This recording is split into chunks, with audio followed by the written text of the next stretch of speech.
ਨਿਰਾਸ਼ ਹੈ ਸਿੱਖ ਸੰਗਤ, ਤੁਹਾਨੂੰ ਸੁਣਨ ਵਾਲੀ ਸੰਗਤ ਲੱਖਾਂ ਕਰੋੜਾਂ ਦੀ ਗਿਣਤੀ ਦੇ ਵਿੱਚ ਹੈ। ਸ੍ਰੀ ਅਕਾਲ ਤਖਤ ਸਾਹਿਬ ਨੂੰ ਮੰਨਣ ਵਾਲੀ ਸੰਗਤ ਸਾਰੀ ਹੋਈ ਹੈ, ਪਰ ਇਹ ਤਰੇੜਾਂ ਬਹੁਤ ਪੈ ਗਈਆਂ। ਸਿੱਖ ਕੌਮ ਦੇ ਵਿੱਚ ਇੱਕ ਸੰਵਿਧਾਨ ਚਾਹੀਦਾ ਹੈ, ਦੇਸ਼ ਨੂੰ ਇੱਕ ਸੰਵਿਧਾਨ ਚਲਾਉਂਦਾ ਹੈ। ਬਿਲਕੁਲ ਠੀਕ ਹੈ, ਬਿਲਕੁਲ ਦਰੁਸਤ। ਜੇ ਸਾਡੇ ਸੰਵਿਧਾਨ ਦੇ ਬਰਾਬਰ ਇੱਕ ਸੰਵਿਧਾਨ ਹੋਰ ਬਣਾ ਲੇ, ਉਹ ਦੇਸ਼ 'ਚ ਵੰਡੀ ਪਾਊ ਕਿ ਨਹੀਂ? ਬਿਲਕੁਲ। ਹੁਣ ਨਿਹੰਗਾਂ ਦੀ ਮਰਿਆਦਾ ਜਿਹੜੀ ਹੈ ਉਹ ਅਕਾਲ ਤਖਤ ਨਾਲ ਨਹੀਂ ਰਲਦੀ ਜੀ। ਅਕਾਲ ਤਖਤ ਸਾਹਿਬ ਦੀ ਮਰਿਆਦਾ ਟਕਸਾਲ ਨਾਲ ਨਹੀਂ ਰਲਦੀ ਜੀ। ਟਕਸਾਲ ਦੀ ਮਰਿਆਦਾ ਨਾਨਕਸਰ ਨਾਲ ਨਹੀਂ ਰਲਦੀ, ਨਾਨਕਸਰ ਦੀ ਮਰਿਆਦਾ ਹਜੂਰ ਸਾਹਿਬ ਨਾਲ ਨਹੀਂ ਰਲਦੀ, ਬਿਲਕੁਲ। ਹਜੂਰ ਸਾਹਿਬ ਦੀ ਮਰਿਆਦਾ ਅਖੰਡ ਕੀਰਤਨੀਆਂ ਨਾਲ ਨਹੀਂ ਰਲਦੀ। ਮਤਲਬ 10 ਤਰ੍ਹਾਂ ਦੀ ਮਰਿਆਦਾ ਆ ਜੀ। 10 ਤਰ੍ਹਾਂ ਦੇ ਆਪਣੇ ਆਪਣੇ ਪੰਜ ਪਿਆਰੇ ਨੇ ਜੀ। ਆਪਣੇ ਆਪਣੇ ਸੰਵਿਧਾਨ ਬਣਾ ਕੇ ਸਿੱਖ ਕੌਮ ਨੂੰ 10 ਹਿੱਸਿਆਂ ਦੇ ਵਿੱਚ ਵੰਡਿਆ ਗਿਆ ਜਾ ਚੁੱਕਿਆ ਜੀ। ਤਰੇੜਾਂ ਪੈ ਗਈਆਂ। ਰਣਜੀਤ ਸਿੰਘ ਨੇ ਉਸ ਸੰਵਿਧਾਨ ਦੇ ਬਰਾਬਰ ਕੋਈ ਆਪਣਾ ਸੰਵਿਧਾਨ ਬਣਾਇਆ ਨਹੀਂ ਜੀ। ਮੈਂ ਫੋਲੋ ਕਰਦਾ ਅਕਾਲ ਤਖਤ ਦੀ ਬਣਾਈ ਸਿੱਖ ਰਹਿਤ ਮਰਿਆਦਾ ਜੀ। ਉਸੇ ਜਿਵੇਂ ਅਸੀਂ ਕਹੀਏ ਵੀ ਅਸੀਂ ਸੰਵਿਧਾਨ ਨੂੰ ਭਾਰਤ ਦੇ ਨੂੰ ਮੰਨਦੇ ਆ, ਪਰ ਸਾਡੀ ਪ੍ਰੋਬਲਮ ਜੱਜ ਨਾਲ ਹੈ। ਬਿਲਕੁਲ ਆਹ ਪ੍ਰੋਬਲਮ ਹੈ। ਹੁਣ ਵੱਡੀਆਂ ਤਰੇੜਾਂ ਜਿਹੜੀਆਂ ਹੁੰਦੀਆਂ ਨੇ ਲੋਕਾਂ ਦੇ ਵਿੱਚ ਫੁੱਟ ਪਈ ਹੈ, ਉਹ ਉਸ ਜਥੇਬੰਦੀ ਨਾਲ, ਉਸ ਜਥੇਬੰਦੀ ਨਾਲ, ਉਸ ਜਥੇਬੰਦੀ ਨਾਲ ਹੈ। ਜਿਹੜਾ ਰਣਜੀਤ ਸਿੰਘ ਦੇ ਕੋਲ ਆਊਗਾ, ਇੱਥੇ ਅੰਮ੍ਰਿਤ ਛਕੂਗਾ, ਤਾਂ ਉੱਥੋਂ ਅਕਾਲ ਤਖਤ ਦਾ ਅੱਖਰ ਅੱਖਰ ਉੱਥੋਂ ਦਾ ਸੰਵਿਧਾਨ ਇੱਥੇ ਦੱਸਿਆ ਜਾਏਗਾ। ਜਿੱਦਾਂ ਪੰਜ ਪਿਆਰੇ ਮਰਿਆਦਾ ਉੱਥੇ ਦੱਸਣਗੇ, ਉਹੀ ਪੰਜ ਪਿਆਰੇ ਮਰਿਆਦਾ ਇੱਥੇ ਦੱਸਣਗੇ। ਰਣਜੀਤ ਸਿੰਘ ਨੇ ਇਹ ਤਰੇੜਾਂ ਨੂੰ ਸਮਝ ਕੇ ਹੀ 5 ਸਾਲ ਪਹਿਲਾਂ ਟਕਸਾਲ ਦੀ ਮਰਿਆਦਾ ਫੋਲੋ ਕਰਨੀ ਛੱਡ ਕੇ ਅਕਾਲ ਤਖਤ ਵਾਲੀ ਤੇ ਆ ਗਿਆ ਸੀ ਵੀ ਇੱਕ ਮਰਿਆਦਾ ਹੋਵੇ। ਮੈਂ ਆਪਣੀ ਛੱਡਦਿਆਂ ਜੋ ਮੈਂ ਚੱਲ ਮੰਨਦਾ, ਮੈਂ ਅਕਾਲ ਤਖਤ ਵਾਲੀ ਨੂੰ ਫੋਲੋ ਕਰੂੰਗਾ। ਮੈਨੂੰ ਕੀ ਪਤਾ ਸੀ ਵੀ ਅਕਾਲ ਤਖਤ ਦੀ ਮਰਿਆਦਾ ਫੋਲੋ ਕਰੂੰਗਾ, ਉਹ ਅਕਾਲ ਤਖਤ ਵਾਲੇ ਤਾਂ ਆਪ ਉਹਨਾਂ ਦੇ ਗੁਲਾਮ ਨੇ। ਜਿਸ ਤਰੀਕੇ ਦੇ ਨਾਲ ਤੁਸੀਂ ਇੱਕ ਸਿੱਖ ਪ੍ਰਚਾਰਕ ਹੋ, ਸਿੱਖੀ ਦੇ ਪ੍ਰਚਾਰ ਤੇ ਪ੍ਰਸਾਰ ਦੇ ਵਾਸਤੇ ਲੰਬੇ ਸਮੇਂ ਤੋਂ ਲੱਗੇ ਹੋ, ਛੋਟੀ ਉਮਰ ਤੋਂ ਲੱਗੇ ਹੋਏ ਹੋ, ਹੁਣ ਵੀ ਲੱਗੇ ਹੋਏ ਹੋ। ਇਸੇ ਤਰੀਕੇ ਦੇ ਨਾਲ ਹੀ ਭਾਈ ਬਲਜੀਤ ਸਿੰਘ ਦਾਦੂਵਾਲ ਹੋਰੀ ਵੀ ਹੈ, ਉਹ ਵੀ ਸਿੱਖ ਪ੍ਰਚਾਰਕ ਨੇ। ਵਿਚਾਰਕ ਮਤਭੇਦ ਤੁਹਾਡੇ ਵਿੱਚ 100 ਹੋ ਸਕਦੇ ਆ, ਪਰ ਕਿਤੇ ਨਾ ਕਿਤੇ ਜਿਹੜੀ ਸਾਹਮਣੇ ਬੈਠੀ ਸੰਗਤ ਹੈ, ਸਾਡੇ ਵਰਗੇ ਲੋਕ ਨੇ, ਉਹ ਤਾਂ ਇਹੀ ਸਮਝਦੇ ਨੇ ਕਿ ਭਾਈ ਬਲਜੀਤ ਸਿੰਘ ਦਾਦੂਵਾਲ ਤੇ ਭਾਈ ਰਣਜੀਤ ਸਿੰਘ ਢੱਡਰੀਆਂ ਵਾਲਾ ਭਰਾਵਾਂ ਵਾਂਗੂ ਕੰਮ ਕਰਦੇ ਨੇ। ਜਦੋਂ ਤੁਹਾਡੇ ਵਿੱਚ ਵਿਚਾਰਕ ਮਤਭੇਦ ਆ ਜਾਂਦੇ ਨੇ, ਉਦੋਂ ਲੱਗਦਾ ਹੈ ਕਿ ਇਹ ਤਰੇੜ ਕਿਉਂ ਪੈ ਗਈ। ਇਹ ਕਿਸੇ ਨੇ ਟਕਸਾਲ ਨੂੰ ਕਿਉਂ ਨਹੀਂ ਪੁੱਛਿਆ ਕਿ ਤੁਸੀਂ ਦਿਨ ਦਿਹਾੜੇ ਬੰਦਾ ਮਾਰੋਗੇ ਤਾਂ ਤਰੇੜ ਪਊਗੀ। ਜਦੋਂ ਤੁਸੀਂ ਗੁੰਡਾਗਰਦੀ ਦਿਨ ਦਿਹਾੜੇ ਅਕਾਲ ਤਖਤ ਦੀ ਸ਼ਹਿ ਤੇ ਕਰੋਗੇ। ਭਾਈ ਸਾਹਿਬ ਇੱਕ ਦਰੁਸਤੀ ਚਾਹੁੰਦਾ ਮੈਂ। ਹਾਂ। ਤੁਸੀਂ ਕਹਿੰਦੇ ਹੋ ਕਿ ਸੰਚਾਲਕ ਨੇ ਜਿਹੜੇ ਅਕਾਲ ਤਖਤ ਸਾਹਿਬ ਦੇ, ਮੇਰਾ ਮਤਭੇਦ ਉਹਨਾਂ ਦੇ ਨਾਲ ਹੈ। ਹਾਂਜੀ। ਪਰ ਇੱਥੇ ਮੈਂ ਇੱਕ ਦਰੁਸਤੀ ਚਾਹੁੰਦਾ, ਤੁਸੀਂ ਕਿਹਾ ਕਿ ਅਕਾਲ ਤਖਤ ਸਾਹਿਬ ਦੀ ਸ਼ਹਿ ਤੇ, ਕੀ ਅਕਾਲ ਤਖਤ ਸਾਹਿਬ ਦੀ ਸ਼ਹਿ ਤੇ ਜੋ ਹੋਇਆ ਜਾਂ ਫਿਰ ਅਕਾਲ ਤਖਤ ਸਾਹਿਬ ਤੇ ਜਿਹੜੇ ਸੰਚਾਲਕ ਨੇ ਉਹਨਾਂ ਦੀ ਸ਼ਹਿ ਤੇ? ਅਕਾਲ ਤਖਤ ਸਾਹਿਬ ਜੀ ਦੀ ਅਸੀਂ ਰਿਸਪੈਕਟ ਕਰਦੇ ਆ, ਆਪਾਂ ਸ਼ਬਦ ਸੁਧਾਰ ਲੈਂਦੇ ਆ ਵੀ ਅਕਾਲ ਤਖਤ ਦੇ ਜਥੇਦਾਰਾਂ ਦੀ ਸ਼ਹਿ ਤੇ, ਕਿਉਂਕਿ ਉਹਨਾਂ ਨੇ ਕੋਈ ਬਿਆਨ ਹੀ ਨਹੀਂ ਦਿੱਤਾ। ਉਲਟਾ ਮੈਨੂੰ ਕਿਹਾ ਵੀ ਤੂੰ ਸਮਝੌਤਾ ਕਰ ਲੈ। ਮੈਂ ਕਿਹਾ ਕਰਦੇ ਆ ਯਾਰ, ਅੱਜ ਤਰੇੜ ਖਤਮ ਕਰਦੇ ਆ। ਮੈਂ ਕਹੂੰਗਾ ਬਾਬਾ ਹਰਨਾਮ ਸਿੰਘ ਜੀ ਚਲੋ ਜੋ ਹੋਇਆ ਠੀਕ ਹੈ। ਇੱਕ ਵਾਰ ਇਹ ਕਹਿਣ ਵੀ ਮੇਰੇ ਬੰਦਿਆਂ ਨੇ ਗਲਤੀ ਕੀਤੀ ਹੈ ਦਿਨ ਦਿਹਾੜੇ ਬੰਦਾ ਮਾਰ ਕੇ। ਉਹ ਤਾਂ ਕਹਿ ਰਹੇ ਨੇ ਇਦਾਂ ਹੀ ਕੀਤਾ, ਪੈਰਵਾਈ ਕਰੂਗੀ ਦਮਦਮੀ ਟਕਸਾਲ, ਅੱਗੇ ਤੋਂ ਵੀ ਇਦਾਂ ਹੀ ਕਰਾਂਗੇ। ਨਾ ਧੁੰਮਾ ਅਥਾਰਟੀ ਹੈ, ਨਾ ਅਜਨਾਲਾ ਅਥਾਰਟੀ ਹੈ, ਨਾ ਦਾਦੂਵਾਲ ਅਥਾਰਟੀ ਹੈ। ਦਬਕਾ ਵੱਜ ਗਿਆ। ਇੱਕ ਦਬਕਾ ਨਾਲ ਹੀ ਰਣਜੀਤ ਸਿੰਘ ਨੂੰ ਮਾਰ ਦੇਣ ਵੀ ਤੂੰ ਇਹਨਾਂ ਬਾਰੇ ਕੁਝ ਨਹੀਂ ਬੋਲ ਸਕਦਾ, ਕਿਸੇ ਸੰਪਰਦਾ ਬਾਰੇ, ਕਿਸੇ ਨੂੰ ਤੂੰ ਗੁੰਡੇ ਸ਼ਬਦ ਵਰਤਦਾ, ਤੂੰ ਨਹੀਂ ਵਰਤਣੇ। ਉਹਨਾਂ ਨੂੰ ਕਹਿ ਦੇਣ ਗੁੰਡਾਗਰਦੀ ਕਰਿਓ ਨਾ, ਉਧਰੋਂ ਮੈਨੂੰ ਦਬਕਾ ਮਾਰ ਦੇਣ। ਠੀਕ ਹੈ। ਹੁਣ ਉਦੋਂ ਬਾਅਦ ਨਿਮਰਤਾ ਕਿਹਦੇ 'ਚ ਹੈ, ਫਿਰ ਪਤਾ ਲੱਗ ਜੂ ਵੀ ਰਣਜੀਤ ਸਿੰਘ ਹੱਥ ਜੋੜ ਕੇ 7 ਵਚਨ ਕਹੂਗਾ ਕਿ ਉਹ ਕਹਿਣਗੇ।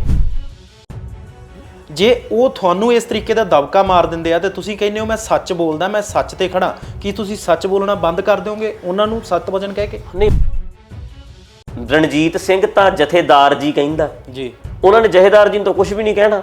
ਉਹਨਾਂ ਤੇ ਫੋਨ ਕਿਤੇ ਹੋਰ ਕਰਨਾ ਹੈ, ਜਥੇਦਾਰ ਜੀ ਦੀ ਕਿਰਪਾਨ ਫੜ ਕੇ ਨਵੇਂ ਜਥੇਦਾਰ ਨੂੰ ਫੜਾ ਦੇਣਗੇ। ਉਹ ਅਹੁਦਾ ਖਤਮ ਕਰਨ ਤੱਕ, ਅਹੁਦਾ ਖੋਣ ਤੱਕ, ਜਿਹੜਾ ਉਹਨਾਂ ਦਾ ਥਾਂ ਆ, ਉਹ ਜਥੇਦਾਰੀ ਖੋਣ ਤੱਕ ਦੀ ਹਿੰਮਤ ਰੱਖਦੇ ਨੇ ਬਾਬਾ ਹਰਨਾਮ ਸਿੰਘ। ਤੇ ਮੈਨੂੰ ਤੁਸੀਂ ਕਹਿੰਦੇ ਹੋ ਵੀ ਢੱਡਰੀਆਂ ਵਾਲਾ ਗਲਤ ਬੋਲਦਾ ਹੈ, ਜਿਹੜੇ ਗ੍ਰੰਥਾਂ 'ਚ ਤੁਸੀਂ ਰੁਮਾਲੇ ਪਾ ਕੇ ਰੱਖੇ ਐ, ਇਹਨਾਂ ਦੇ ਵਿੱਚ ਗੁਰੂ ਸਾਹਿਬ ਬਾਰੇ ਕਿੰਨਾ ਕੁਝ ਗਲਤ ਲਿਖਿਆ ਪਿਆ। ਤੁਸੀਂ ਰੁਮਾਲੇ ਪਾਏ ਨੇ। 8-8 ਵਿਆਹ ਸਾਡਾ ਗੁਰੂ ਥੋੜਾ ਕਰਾ ਸਕਦਾ। 22 ਸਾਲ ਦੀ ਉਮਰ ਚ ਆ ਕੇ 4 ਸ਼ਾਮ ਦੇ ਟਾਈਮ ਰੋਜ਼ ਉਹ ਨਸ਼ਾ ਕਰਦੇ ਸੀ, ਸੁੱਖਾ ਤੇ ਫੀਮ ਦੇ ਆਦੀ ਹੋ ਚੁੱਕੇ ਸੀ। ਇਹ ਸੂਰਜ ਪ੍ਰਕਾਸ਼ ਦਾ ਕਰਤਾ ਲਿਖਦਾ ਹੈ।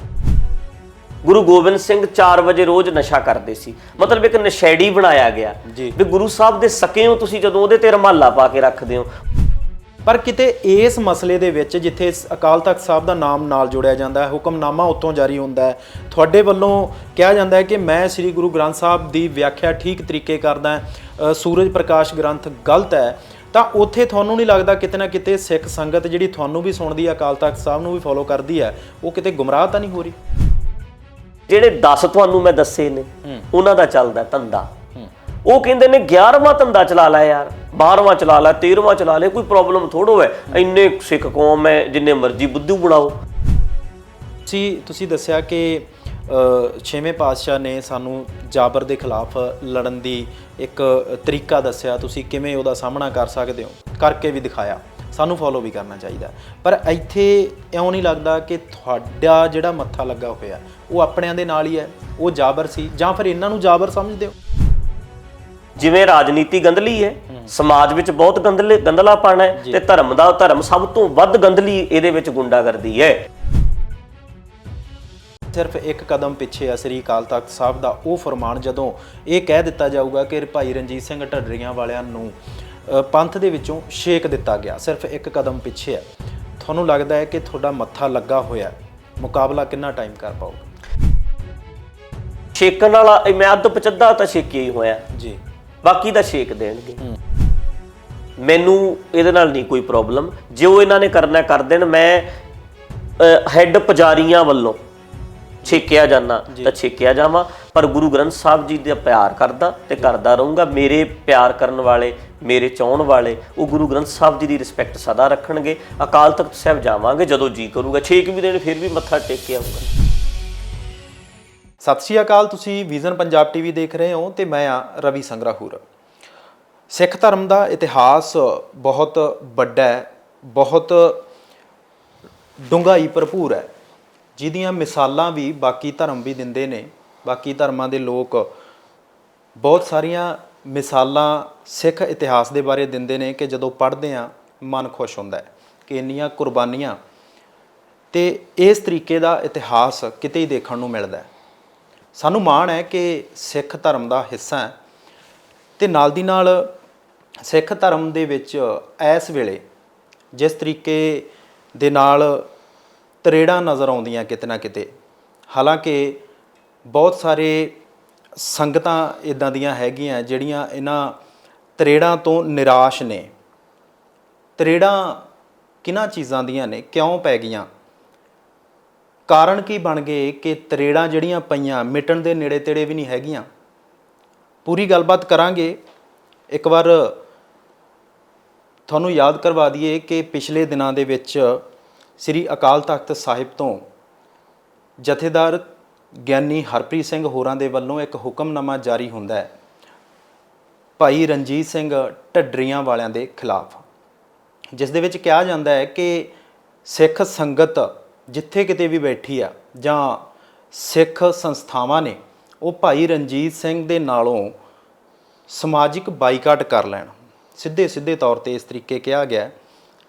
ਉਹਨਾਂ ਦਾ ਮਤਲਬ ਸੀ ਕਿ ਦੀਵਾਨ ਨਾ ਲਗਾਏ ਜਾਣ, ਉਹਨਾਂ ਦੀਆਂ ਵੀਡੀਓ ਜਿਹੜੀਆਂ ਸੋਸ਼ਲ ਮੀਡੀਆ ਤੇ ਪੈਂਦੀਆਂ ਨੇ, ਉਹ ਆਪਣੇ ਦੀਵਾਨ ਲਾਉਂਦੇ ਨੇ, ਉਹਨਾਂ ਨੂੰ ਸ਼ੇਅਰ ਵੀ ਨਾ ਕੀਤਾ ਜਾਵੇ। ਇਸ ਤਰੀਕੇ ਦੇ ਹੁਕਮ ਜਾਰੀ ਹੋਏ ਆ। ਪੂਰੀ ਗੱਲਬਾਤ ਅਸੀਂ ਕਰਾਂਗੇ। ਸਾਡੇ ਨਾਲ ਭਾਈ ਰਣਜੀਤ ਸਿੰਘ ਢੱਡਰੀਆਂ ਵਾਲੇ ਖੁਦ ਮੌਜੂਦ ਨੇ, ਉਹਨਾਂ ਦੇ ਨਾਲ ਗੱਲਬਾਤ ਕਰਾਂਗੇ। ਚਿੰਤਾ ਦਾ ਵਿਸ਼ਾ ਹੈ, ਇਸ ਕਰਕੇ ਉਹਨਾਂ ਨਾਲ ਗੱਲਬਾਤ ਕਰਨੀ ਜ਼ਰੂਰੀ ਹੈ। ਸਭ ਤੋਂ ਪਹਿਲਾਂ ਅਸੀਂ ਸਵਾਗਤ ਕਰ ਲੈਂਦੇ ਹਾਂ। ਭਾਈ ਸਾਹਿਬ ਸਵਾਗਤ ਹੈ ਜੀ। ਵਾਹਿਗੁਰੂ ਜੀ ਕਾ ਖਾਲਸਾ, ਵਾਹਿਗੁਰੂ ਜੀ ਕੀ ਫਤਿਹ। ਭਾਈ ਸਾਹਿਬ, ਚਿੰਤਾ ਦਾ ਵਿਸ਼ਾ ਹੈ। ਜਿਸ ਤਰੀਕੇ ਮੈਂ ਪਹਿਲਾਂ ਗੱਲ ਕੀਤੀ ਕਿ ਤਰੇੜਾਂ ਬੜੀਆਂ ਵੱਧ ਗਈਆਂ, ਨਿਰਾਸ਼ ਹੈ ਸਿੱਖ ਸੰਗਤ, ਤੁਹਾਨੂੰ ਸੁਣਨ ਵਾਲੀ ਸੰਗਤ ਲੱਖਾਂ ਕਰੋੜਾਂ ਦੀ ਗਿਣਤੀ ਦੇ ਵਿੱਚ ਹੈ। ਸ੍ਰੀ ਅਕਾਲ ਤਖਤ ਸਾਹਿਬ ਨੂੰ ਮੰਨਣ ਵਾਲੀ ਸੰਗਤ ਸਾਰੀ ਹੋਈ ਹੈ, ਪਰ ਇਹ ਤਰੇੜਾਂ ਬਹੁਤ ਪੈ ਗਈਆਂ। ਕਾਰਨ ਕੀ ਸਮਝਦੇ ਹੋ, ਕਿਉਂ ਪੈ ਗਈਆਂ? ਕੀ ਮਿਟਣ ਦੇ ਨੇੜੇ ਤੇੜੇ ਪਹੁੰਚਣਗੀਆਂ ਕਿ ਨਹੀਂ? ਨਹੀਂ, ਇੱਕ ਗੱਲ ਤਾਂ ਆਪਾਂ ਇਹ ਸਮਝੀਏ ਕਿ ਸਿੱਖਾਂ ਦੇ ਵਿੱਚ 10 ਤਰ੍ਹਾਂ ਦੀ ਮਰਿਆਦਾ ਆਪੋ ਆਪਣੀਆਂ ਸੰਪਰਦਾਵਾਂ ਵਿੱਚ ਬਣਾਈ ਹੋਈ ਹੈ ਜੀ। ਠੀਕ ਹੈ। 10 ਜਥੇਬੰਦੀਆਂ ਦੀ ਵੱਖਰੀ ਵੱਖਰੀ ਮਰਿਆਦਾ ਹੈ, ਵੱਖਰੇ ਵੱਖਰੇ ਪੰਜ ਪਿਆਰੇ ਨੇ ਤੇ ਵੱਖਰੇ ਵੱਖਰੇ ਸਿਧਾਂਤ ਨੇ, ਸੰਵਿਧਾਨ ਨੇ ਜੀ। ਸਿੱਖ ਕੌਮ ਦੇ ਵਿੱਚ ਇੱਕ ਸੰਵਿਧਾਨ ਚਾਹੀਦਾ ਹੈ, ਦੇਸ਼ ਨੂੰ ਇੱਕ ਸੰਵਿਧਾਨ ਚਲਾਉਂਦਾ ਹੈ। ਬਿਲਕੁਲ ਠੀਕ ਹੈ, ਬਿਲਕੁਲ ਦਰੁਸਤ। ਜੇ ਸਾਡੇ ਸੰਵਿਧਾਨ ਦੇ ਬਰਾਬਰ ਇੱਕ ਸੰਵਿਧਾਨ ਹੋਰ ਬਣਾ ਲੇ, ਉਹ ਦੇਸ਼ 'ਚ ਵੰਡੀ ਪਾਊ ਕਿ ਨਹੀਂ ਪਾਊ? ਬਿਲਕੁਲ ਬਿਲਕੁਲ ਸਹੀ। ਤਰੇੜ ਉਹ ਪਾਊ। ਬਿਲਕੁਲ ਠੀਕ ਹੈ। ਬਿਲਕੁਲ। ਹੁਣ ਨਿਹੰਗਾਂ ਦੀ ਮਰਿਆਦਾ ਜਿਹੜੀ ਹੈ ਉਹ ਅਕਾਲ ਤਖਤ ਨਾਲ ਨਹੀਂ ਰਲਦੀ ਜੀ। ਅਕਾਲ ਤਖਤ ਸਾਹਿਬ ਦੀ ਮਰਿਆਦਾ ਟਕਸਾਲ ਨਾਲ ਨਹੀਂ ਰਲਦੀ ਜੀ। ਟਕਸਾਲ ਦੀ ਮਰਿਆਦਾ ਨਾਨਕਸਰ ਨਾਲ ਨਹੀਂ ਰਲਦੀ, ਨਾਨਕਸਰ ਦੀ ਮਰਿਆਦਾ ਹਜੂਰ ਸਾਹਿਬ ਨਾਲ ਨਹੀਂ ਰਲਦੀ, ਬਿਲਕੁਲ ਹਜੂਰ ਸਾਹਿਬ ਦੀ ਮਰਿਆਦਾ ਅਖੰਡ ਕੀਰਤਨੀਆਂ ਨਾਲ ਨਹੀਂ ਰਲਦੀ। ਮਤਲਬ 10 ਤਰ੍ਹਾਂ ਦੀ ਮਰਿਆਦਾ ਆ ਜੀ। 10 ਤਰ੍ਹਾਂ ਦੇ ਆਪਣੇ ਆਪਣੇ ਪੰਜ ਪਿਆਰੇ ਨੇ ਜੀ। ਆਪਣੇ ਆਪਣੇ ਸੰਵਿਧਾਨ ਬਣਾ ਕੇ ਸਿੱਖ ਕੌਮ ਨੂੰ 10 ਹਿੱਸਿਆਂ ਦੇ ਵਿੱਚ ਵੰਡਿਆ ਗਿਆ ਜਾ ਚੁੱਕਿਆ ਜੀ। ਤਰੇੜਾਂ ਪੈ ਗਈਆਂ। ਬਿਲਕੁਲ ਠੀਕ ਹੈ। ਰਣਜੀਤ ਸਿੰਘ ਨੇ ਉਸ ਸੰਵਿਧਾਨ ਦੇ ਬਰਾਬਰ ਕੋਈ ਆਪਣਾ ਸੰਵਿਧਾਨ ਬਣਾਇਆ ਨਹੀਂ ਜੀ। ਮੈਂ ਫੋਲੋ ਕਰਦਾ ਅਕਾਲ ਤਖਤ ਦੀ ਬਣਾਈ ਸਿੱਖ ਰਹਿਤ ਮਰਿਆਦਾ ਜੀ। ਉਸੇ ਜਿਵੇਂ ਅਸੀਂ ਕਹੀਏ ਵੀ ਅਸੀਂ ਸੰਵਿਧਾਨ ਨੂੰ ਭਾਰਤ ਦੇ ਨੂੰ ਮੰਨਦੇ ਆ, ਪਰ ਸਾਡੀ ਪ੍ਰੋਬਲਮ ਜੱਜ ਨਾਲ ਹੈ। ਬਿਲਕੁਲ ਆਹ ਪ੍ਰੋਬਲਮ ਹੈ। ਨਾ ਰਣਜੀਤ ਸਿੰਘ ਨੇ ਉਹਨਾਂ ਦੇ ਬਰਾਬਰ ਵੀ ਅਮਰ ਸੰਚਾਰ ਆਪਣੀ ਮਰਿਆਦਾ ਬਣਾਈ ਹੈ, ਕੁਛ ਨਹੀਂ ਹੈਗਾ ਜੀ। ਹੁਣ ਵੱਡੀਆਂ ਤਰੇੜਾਂ ਜਿਹੜੀਆਂ ਹੁੰਦੀਆਂ ਨੇ ਲੋਕਾਂ ਦੇ ਵਿੱਚ ਫੁੱਟ ਪਈ ਹੈ, ਉਹ ਉਸ ਜਥੇਬੰਦੀ ਨਾਲ, ਉਸ ਜਥੇਬੰਦੀ ਨਾਲ, ਉਸ ਜਥੇਬੰਦੀ ਨਾਲ ਹੈ। ਜਿਹੜਾ ਰਣਜੀਤ ਸਿੰਘ ਦੇ ਕੋਲ ਆਊਗਾ, ਇੱਥੇ ਅਮਰ ਛਕੂਗਾ, ਤਾਂ ਉੱਥੋਂ ਅਕਾਲ ਤਖਤ ਦਾ ਅੱਖਰ ਅੱਖਰ ਉੱਥੋਂ ਦਾ ਸੰਵਿਧਾਨ ਇੱਥੇ ਦੱਸਿਆ ਜਾਏਗਾ। ਜਿੱਦਾਂ ਪੰਜ ਪਿਆਰੇ ਮਰਿਆਦਾ ਉੱਥੇ ਦੱਸਣਗੇ, ਉਹੀ ਪੰਜ ਪਿਆਰੇ ਮਰਿਆਦਾ ਇੱਥੇ ਦੱਸਣਗੇ। ਰਣਜੀਤ ਸਿੰਘ ਨੇ ਇਹ ਤਰੇੜਾਂ ਨੂੰ ਸਮਝ ਕੇ ਹੀ 5 ਸਾਲ ਪਹਿਲਾਂ ਟਕਸਾਲ ਦੀ ਮਰਿਆਦਾ ਫੋਲੋ ਕਰਨੀ ਛੱਡ ਕੇ ਅਕਾਲ ਤਖਤ ਵਾਲੀ ਤੇ ਆ ਗਿਆ ਸੀ ਵੀ ਇੱਕ ਮਰਿਆਦਾ ਹੋਵੇ। ਮੈਂ ਆਪਣੀ ਛੱਡਦਿਆਂ ਜੋ ਮੈਂ ਚੱਲ ਮੰਨਦਾ, ਮੈਂ ਅਕਾਲ ਤਖਤ ਵਾਲੀ ਨੂੰ ਫੋਲੋ ਕਰੂੰਗਾ। ਮੈਨੂੰ ਕੀ ਪਤਾ ਸੀ ਵੀ ਅਕਾਲ ਤਖਤ ਦੀ ਮਰਿਆਦਾ ਫੋਲੋ ਕਰੂੰਗਾ? ਉਹ ਅਕਾਲ ਤਖਤ ਵਾਲੇ ਤਾਂ ਆਪ ਉਹਨਾਂ ਦੇ ਗੁਲਾਮ ਨੇ, ਮਤਲਬ ਉਹ ਤੇ ਚਾਹੁੰਦੇ ਹੀ ਨਹੀਂ ਹੈਗੇ ਵੀ ਅਕਾਲ ਤਖਤ ਦੀ ਮਰਿਆਦਾ ਇੱਕ ਹੋਵੇ। ਸੰਵਿਧਾਨ ਜਿੱਥੇ ਵੱਖਰੇ ਵੱਖਰੇ ਨੇ, ਉਹਨਾਂ ਡੇਰਿਆਂ 'ਚ ਕੀ ਲੈਣ ਜਾਂਦੇ ਨੇ? ਜਿਹੜੇ ਬੰਦਿਆਂ ਨੇ ਏਡੀ ਵੱਡੀ ਫੁੱਟ ਤਾਂ ਆ ਹੈ, ਤਰੇੜਾਂ ਤਾਂ ਆ। ਮੈਂ ਕੋਈ ਤਰੇੜ ਨਹੀਂ ਪਾਈ। ਜੇ ਇਹ ਮੰਨਦੇ ਆ ਅਸੀਂ ਵੀ ਰਣਜੀਤ ਸਿੰਘ ਕਰਕੇ ਕੋਈ ਤਰੇੜ ਪੈ ਰਹੀ ਹੈ, ਤਾਂ ਮੈਂ ਮੰਨਦਾ ਵੀ ਅੱਗੇ ਵੀ 10 ਮਰਿਆਦਾਵਾਂ ਨੇ ਆਪੋ ਆਪਣਾ ਚੱਲ ਰਿਹਾ ਸੀਗਾ। ਫਿਰ ਜੇ ਮੰਨ ਲਓ ਵੀ ਰਣਜੀਤ ਸਿੰਘ ਦੀ ਵਿਚਾਰਧਾਰਾ ਕੁਝ ਵੱਖਰੀ ਹੈ, ਹੁਣ ਸਾਰੇ ਪਤਾ ਕੀ ਕਹਿੰਦੇ ਨੇ, ਮੰਨਦੇ ਤਾਂ ਸਾਰੇ ਗੁਰੂ ਗ੍ਰੰਥ ਸਾਹਿਬ ਨੂੰ ਹੀ ਨੇ ਜੀ, ਇਹੀ ਸੋਚਣਗੇ। ਤੇ ਰਣਜੀਤ ਸਿੰਘ ਕਿਹਨੂੰ ਮੰਨਦਾ? ਉਹ ਵੀ ਗੁਰੂ ਗ੍ਰੰਥ ਸਾਹਿਬ ਨੂੰ ਮੰਨਦਾ। ਤੁਹਾਡੀ ਵਿਆਖਿਆ ਹੋਰ ਹੈ, ਰਣਜੀਤ ਸਿੰਘ ਦੀ ਵਿਆਖਿਆ। ਵਿਚਾਰਕ ਮਤਭੇਦ ਨੇ ਜਿਹੜੇ, ਵਿਚਾਰਕ ਮਤਭੇਦਾਂ ਦੇ ਕਰਕੇ ਤਰੇੜ ਦਾ ਮਤਲਬ ਤੁਸੀਂ ਡਿਟੇਲ ਦੇ ਵਿੱਚ ਸਮਝਾਇਆ ਕਿ 10 ਸੰਪਰਦਾਵਾਂ ਬਣ ਗਈਆਂ, ਵੱਖੋ ਵੱਖਰੇ ਸੰਵਿਧਾਨ ਨੇ, ਆਪਣੇ ਤਰੀਕੇ ਦੇ ਨਾਲ ਉਹਨਾਂ ਦੇ ਮੱਥਾ ਟੇਕਣ ਦੀ ਮਰਿਆਦਾ ਵੱਖੋ ਵੱਖਰੀ ਹੈ, ਉੱਥੇ ਅਰਦਾਸ ਕਰਨ ਦੀ ਮਰਿਆਦਾ ਵੀ ਕਿਤੇ ਨਾ ਕਿਤੇ ਵੱਖਰੀ ਹੈ। ਸਮਝ ਆਉਂਦਾ ਲੰਬੇ ਸਮੇਂ ਤੋਂ ਚੱਲ ਰਿਹਾ, ਇਹਦਾ ਹੱਲ ਵੀ ਹਾਲੇ ਦੂਰ ਹੈ। ਪਰ ਇੱਥੇ ਤਰੇੜਾਂ ਦਾ ਮਤਲਬ ਇਹ ਸੀ ਕਿ ਭਾਈ ਸਾਹਿਬ ਤੁਹਾਨੂੰ ਫੋਲੋ ਕਰਨ ਵਾਲੇ, ਤੁਹਾਨੂੰ ਸੁਣਨ ਵਾਲੇ, ਤੁਹਾਡੇ ਵਿਚਾਰਾਂ ਨਾਲ ਸਾਂਝ ਪਾ ਕੇ ਤੁਹਾਡੀ ਗੱਲ ਨੂੰ ਮੰਨਣ ਵਾਲੇ, ਸਮਝਣ ਵਾਲੇ ਬਹੁਤ ਨੇ, ਜਿਹੜੇ ਅਕਾਲ ਤਖਤ ਸਾਹਿਬ ਨੂੰ ਵੀ ਮੰਨਦੇ ਆ, ਕਿਉਂਕਿ ਸਿਰਮੌਰ ਸੰਸਥਾ ਉੱਥੇ ਤਾਂ ਸਭ ਨੇ ਸਿਰ ਝੁਕਾਉਣਾ। ਬਿਲਕੁਲ ਬਿਲਕੁਲ। ਉਹ ਵੀ ਕਿਤੇ ਨਾ ਕਿਤੇ ਇਹ ਸਮਝਦੇ ਆ, ਜਿਸ ਤਰੀਕੇ ਦੇ ਨਾਲ ਤੁਸੀਂ ਇੱਕ ਸਿੱਖ ਪ੍ਰਚਾਰਕ ਹੋ, ਸਿੱਖੀ ਦੇ ਪ੍ਰਚਾਰ ਤੇ ਪ੍ਰਸਾਰ ਦੇ ਵਾਸਤੇ ਲੰਬੇ ਸਮੇਂ ਤੋਂ ਲੱਗੇ ਹੋ, ਛੋਟੀ ਉਮਰ ਤੋਂ ਲੱਗੇ ਹੋਏ ਹੋ, ਹੁਣ ਵੀ ਲੱਗੇ ਹੋਏ ਹੋ, ਇਸੇ ਤਰੀਕੇ ਦੇ ਨਾਲ ਹੀ ਭਾਈ ਬਲਜੀਤ ਸਿੰਘ ਦਾਦੂਵਾਲ ਹੋਰੀ ਵੀ ਹੈ, ਉਹ ਵੀ ਸਿੱਖ ਪ੍ਰਚਾਰਕ ਨੇ। ਵਿਚਾਰਕ ਮਤਭੇਦ ਤੁਹਾਡੇ ਵਿੱਚ 100 ਹੋ ਸਕਦੇ ਆ, ਪਰ ਕਿਤੇ ਨਾ ਕਿਤੇ ਜਿਹੜੀ ਸਾਹਮਣੇ ਬੈਠੀ ਸੰਗਤ ਹੈ, ਸਾਡੇ ਵਰਗੇ ਲੋਕ ਨੇ, ਉਹ ਤਾਂ ਇਹੀ ਸਮਝਦੇ ਨੇ ਕਿ ਭਾਈ ਬਲਜੀਤ ਸਿੰਘ ਦਾਦੂਵਾਲ ਤੇ ਭਾਈ ਰਣਜੀਤ ਸਿੰਘ ਢੱਡਰੀਆਂ ਵਾਲਾ ਭਰਾਵਾਂ ਵਾਂਗੂ ਕੰਮ ਕਰਦੇ ਨੇ। ਜਦੋਂ ਤੁਹਾਡੇ ਵਿੱਚ ਵਿਚਾਰਕ ਮਤਭੇਦ ਆ ਜਾਂਦੇ ਨੇ, ਉਦੋਂ ਲੱਗਦਾ ਹੈ ਕਿ ਇਹ ਤਰੇੜ ਕਿਉਂ ਪੈ ਗਈ, ਹੋਣੀ ਨਹੀਂ ਚਾਹੀਦੀ ਸੀ। ਸੁਣੋ ਫਿਰ ਉਹੀ ਗੱਲ, ਤੁਸੀਂ ਇਹ ਸਵਾਲ ਜਿਹੜਾ ਨਾ ਜੀ, ਇਹ ਕਿਸੇ ਨੇ ਟਕਸਾਲ ਨੂੰ ਕਿਉਂ ਨਹੀਂ ਪੁੱਛਿਆ ਕਿ ਤੁਸੀਂ ਦਿਨ ਦਿਹਾੜੇ ਬੰਦਾ ਮਾਰੋਗੇ ਤਾਂ ਤਰੇੜ ਪਊਗੀ ਜੀ। ਜਦੋਂ ਤੁਸੀਂ ਗੁੰਡਾਗਰਦੀ ਦਿਨ ਦਿਹਾੜੇ ਅਕਾਲ ਤਖਤ ਦੀ ਸ਼ਹਿ ਤੇ ਕਰੋਗੇ, ਇੱਕ ਪਰੰਪਰਾ ਨੂੰ ਵੀ ਬਦਨਾਮ ਕਰ ਲਓ। ਸੁਣਿਓ, ਮੈਨੂੰ ਪੂਰੀ ਗੱਲ ਕਰ ਲੈਣ ਜੀ। ਸ਼ਹਿ ਦੇ ਉੱਤੇ, ਅਕਾਲ ਤਖਤ ਦੀ ਸ਼ਹਿ ਤੇ, ਕਿਉਂਕਿ ਅਕਾਲ ਤਖਤ ਨੇ ਉਹਨਾਂ ਨੂੰ ਕਿਹਾ ਕੁਛ ਨਹੀਂ ਵੀ ਏਡੀ ਵੱਡੀ ਪਰੰਪਰਾ ਕਿਉਂ ਬਦਨਾਮ ਕੀਤੀ ਹੈ। ਦਿਨ ਦਿਹਾੜੇ ਬੰਦਾ ਮਾਰੋਗੇ ਜੀ, ਤਾਂ ਤੁਸੀਂ ਜੇ ਗੁੰਡਾਗਰਦੀ ਕਰੋਗੇ ਤਾਂ ਅਗਲਾ ਇਹ ਕਰੇ, ਤਰੇੜਾਂ ਖਤਮ ਕਰਨ ਵਾਲਾ ਭਲਾ ਮਾਨਸ ਹੋਵੇ ਅਗਲਾ, ਉਹ ਛਿੱਤਰ ਵੀ ਖਾਵੇ, ਕੁੱਟ ਖਾਵੇ, ਤੁਹਾਨੂੰ ਗੁੰਡੇ ਨਾ ਕਵੇ, ਗੁੰਡਾਗਰਦੀ ਝੱਲੇ ਤੁਹਾਡੀ। ਬਿਲਕੁਲ ਤੁਹਾਡੀ ਗੱਲ ਦਰੁਸਤ ਕੌਮ ਵਿੱਚ ਏਕਾ ਰਹੂਗਾ। ਭਾਈ ਸਾਹਿਬ ਇੱਕ ਦਰੁਸਤੀ ਚਾਹੁੰਦਾ ਮੈਂ। ਹਾਂ, ਤੁਸੀਂ ਕਹਿੰਦੇ ਹੋ ਕਿ ਸੰਚਾਲਕ ਨੇ ਜਿਹੜੇ ਅਕਾਲ ਤਖਤ ਸਾਹਿਬ ਦੇ, ਮੇਰਾ ਮਤਭੇਦ ਉਹਨਾਂ ਦੇ ਨਾਲ ਹੈ। ਹਾਂਜੀ, ਪਰ ਇੱਥੇ ਮੈਂ ਇੱਕ ਦਰੁਸਤੀ ਚਾਹੁੰਦਾ। ਤੁਸੀਂ ਕਿਹਾ ਕਿ ਅਕਾਲ ਤਖਤ ਸਾਹਿਬ ਦੀ ਸ਼ਹਿ ਤੇ, ਕੀ ਅਕਾਲ ਤਖਤ ਸਾਹਿਬ ਦੀ ਸ਼ਹਿ ਤੇ ਜੋ ਹੋਇਆ ਜਾਂ ਫਿਰ ਅਕਾਲ ਤਖਤ ਸਾਹਿਬ ਤੇ ਜਿਹੜੇ ਸੰਚਾਲਕ ਨੇ ਉਹਨਾਂ ਦੀ ਸ਼ਹਿ ਤੇ? ਉਹ ਸ਼ਬਦ ਉਹ ਵਰਤਦੇ ਨੇ ਨਾ ਜੀ, ਇਹ ਉਹਨਾਂ ਦੇ ਸ਼ਬਦ ਨੇ ਵੀ ਅਕਾਲ ਤਖਤ, ਮਤਲਬ ਅਸੀਂ ਜੇ ਐਦਾਂ ਮੰਨਦੇ ਆ ਮੈਨੂੰ ਅਗਲਾ ਕਹਿੰਦਾ ਵੀ ਅਕਾਲ ਤਖਤ ਨਾਲ ਮੱਥਾ ਲਾਉਂਦੇ ਹੋ, ਮੈਂ ਕਿਹਾ ਨਹੀਂ, ਮੱਥਾ ਤਾਂ ਮੈਂ ਟੇਕਦਾ, ਚਲੋ ਚੱਲੀਏ ਨਮਸਕਾਰ ਕਰਕੇ ਆਈਏ। ਮੇਰੀ ਪ੍ਰੋਬਲਮ ਜਥੇਦਾਰਾਂ ਨਾਲ ਹੈ। ਜਥੇਦਾਰਾਂ ਨੂੰ ਤੇ ਅਕਾਲ ਤਖਤ ਨੂੰ ਇੱਕ ਕਰਕੇ ਨਾ ਦੇਖੀਏ, ਇਹ ਅੱਡ ਅੱਡ ਚੀਜ਼ਾਂ ਨੇ। ਹੁਣ ਦੇਖੋ ਨਾ, ਰਾਗੀਆਂ ਦਾ ਮਸਲਾ ਚੱਲ ਰਿਹਾ, ਬਿਲਕੁਲ ਉਹਨਾਂ ਦਾ ਮਸਲਾ ਦਰਬਾਰ ਸਾਹਿਬ ਦੇ ਹੈੱਡ ਰਾਗੀ ਨਾਲ ਹੈ, ਹੈੱਡ ਗ੍ਰੰਥੀ ਨਾਲ ਹੈ। ਤੇ ਉਹਨਾਂ ਨੇ, ਆਪਾਂ ਕੀ ਕਹੀਏ ਵੀ ਰਾਗੀਆਂ ਨੇ ਦਰਬਾਰ ਸਾਹਿਬ ਨਾਲ ਮੱਥਾ ਲਾ ਲਿਆ? ਨਹੀਂ, ਬਿਲਕੁਲ ਹੈੱਡ ਗ੍ਰੰਥੀ ਨਾਲ ਲਾਇਆ ਨਾ। ਅਕਾਲ ਤਖਤ ਦੇ ਜਿਹੜੇ ਉੱਥੇ ਦੇ ਸੰਚਾਲਕ ਨੇ, ਉਹਨਾਂ ਦੀ ਗੱਲ ਆਪਾਂ ਕਰ ਰਹੇ ਹਾਂ। ਹੁਣ ਇਹਦਾ ਕਿਹਾ ਕੀ ਜਾ ਰਿਹਾ, ਢੱਡਰੀਆਂ ਵਾਲਾ ਅਕਾਲ ਤਖਤ ਨਾਲ ਮੱਥਾ ਲਾ ਰਿਹਾ, ਇਹ ਗੱਲ ਕਿੱਧਰ ਨੂੰ ਜਾਂਦੀ ਹੈ? ਇਦਾਂ ਦਾ ਕੁਝ ਵੀ ਨਹੀਂ ਹੈਗਾ।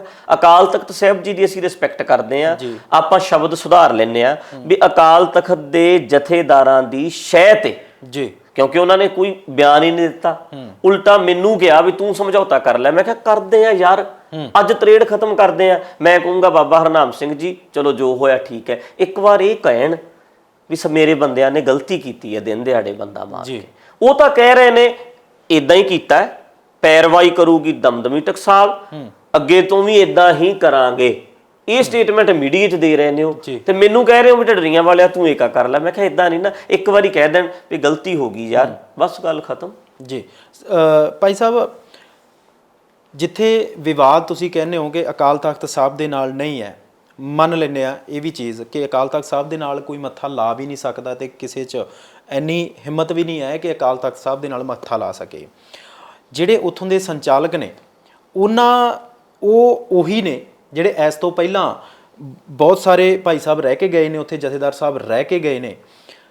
ਤੁਹਾਨੂੰ ਕਿਉਂ ਇੱਦਾਂ ਲੱਗਦਾ ਹੈ ਕਿ ਭਾਈ ਗਿਆਨੀ ਹਰਪ੍ਰੀਤ ਸਿੰਘ ਹੋਰਾਂ ਦੇ ਵੱਲੋਂ ਦਿੱਤੇ ਗਏ ਬਿਆਨ ਨੇ ਜਿਹੜੇ, ਉਹੀ ਤੁਹਾਡੇ ਅਗੇਂਸਟ ਆਉਂਦੇ ਨੇ, ਜਾਂ ਜਿਹੜੇ ਉਹਨਾਂ ਨੇ ਬਿਆਨ ਦਿੱਤੇ ਹੋਏ ਆ ਉਹੀ ਤੁਹਾਨੂੰ ਟਾਰਗੇਟ ਕਰਦੇ ਆ?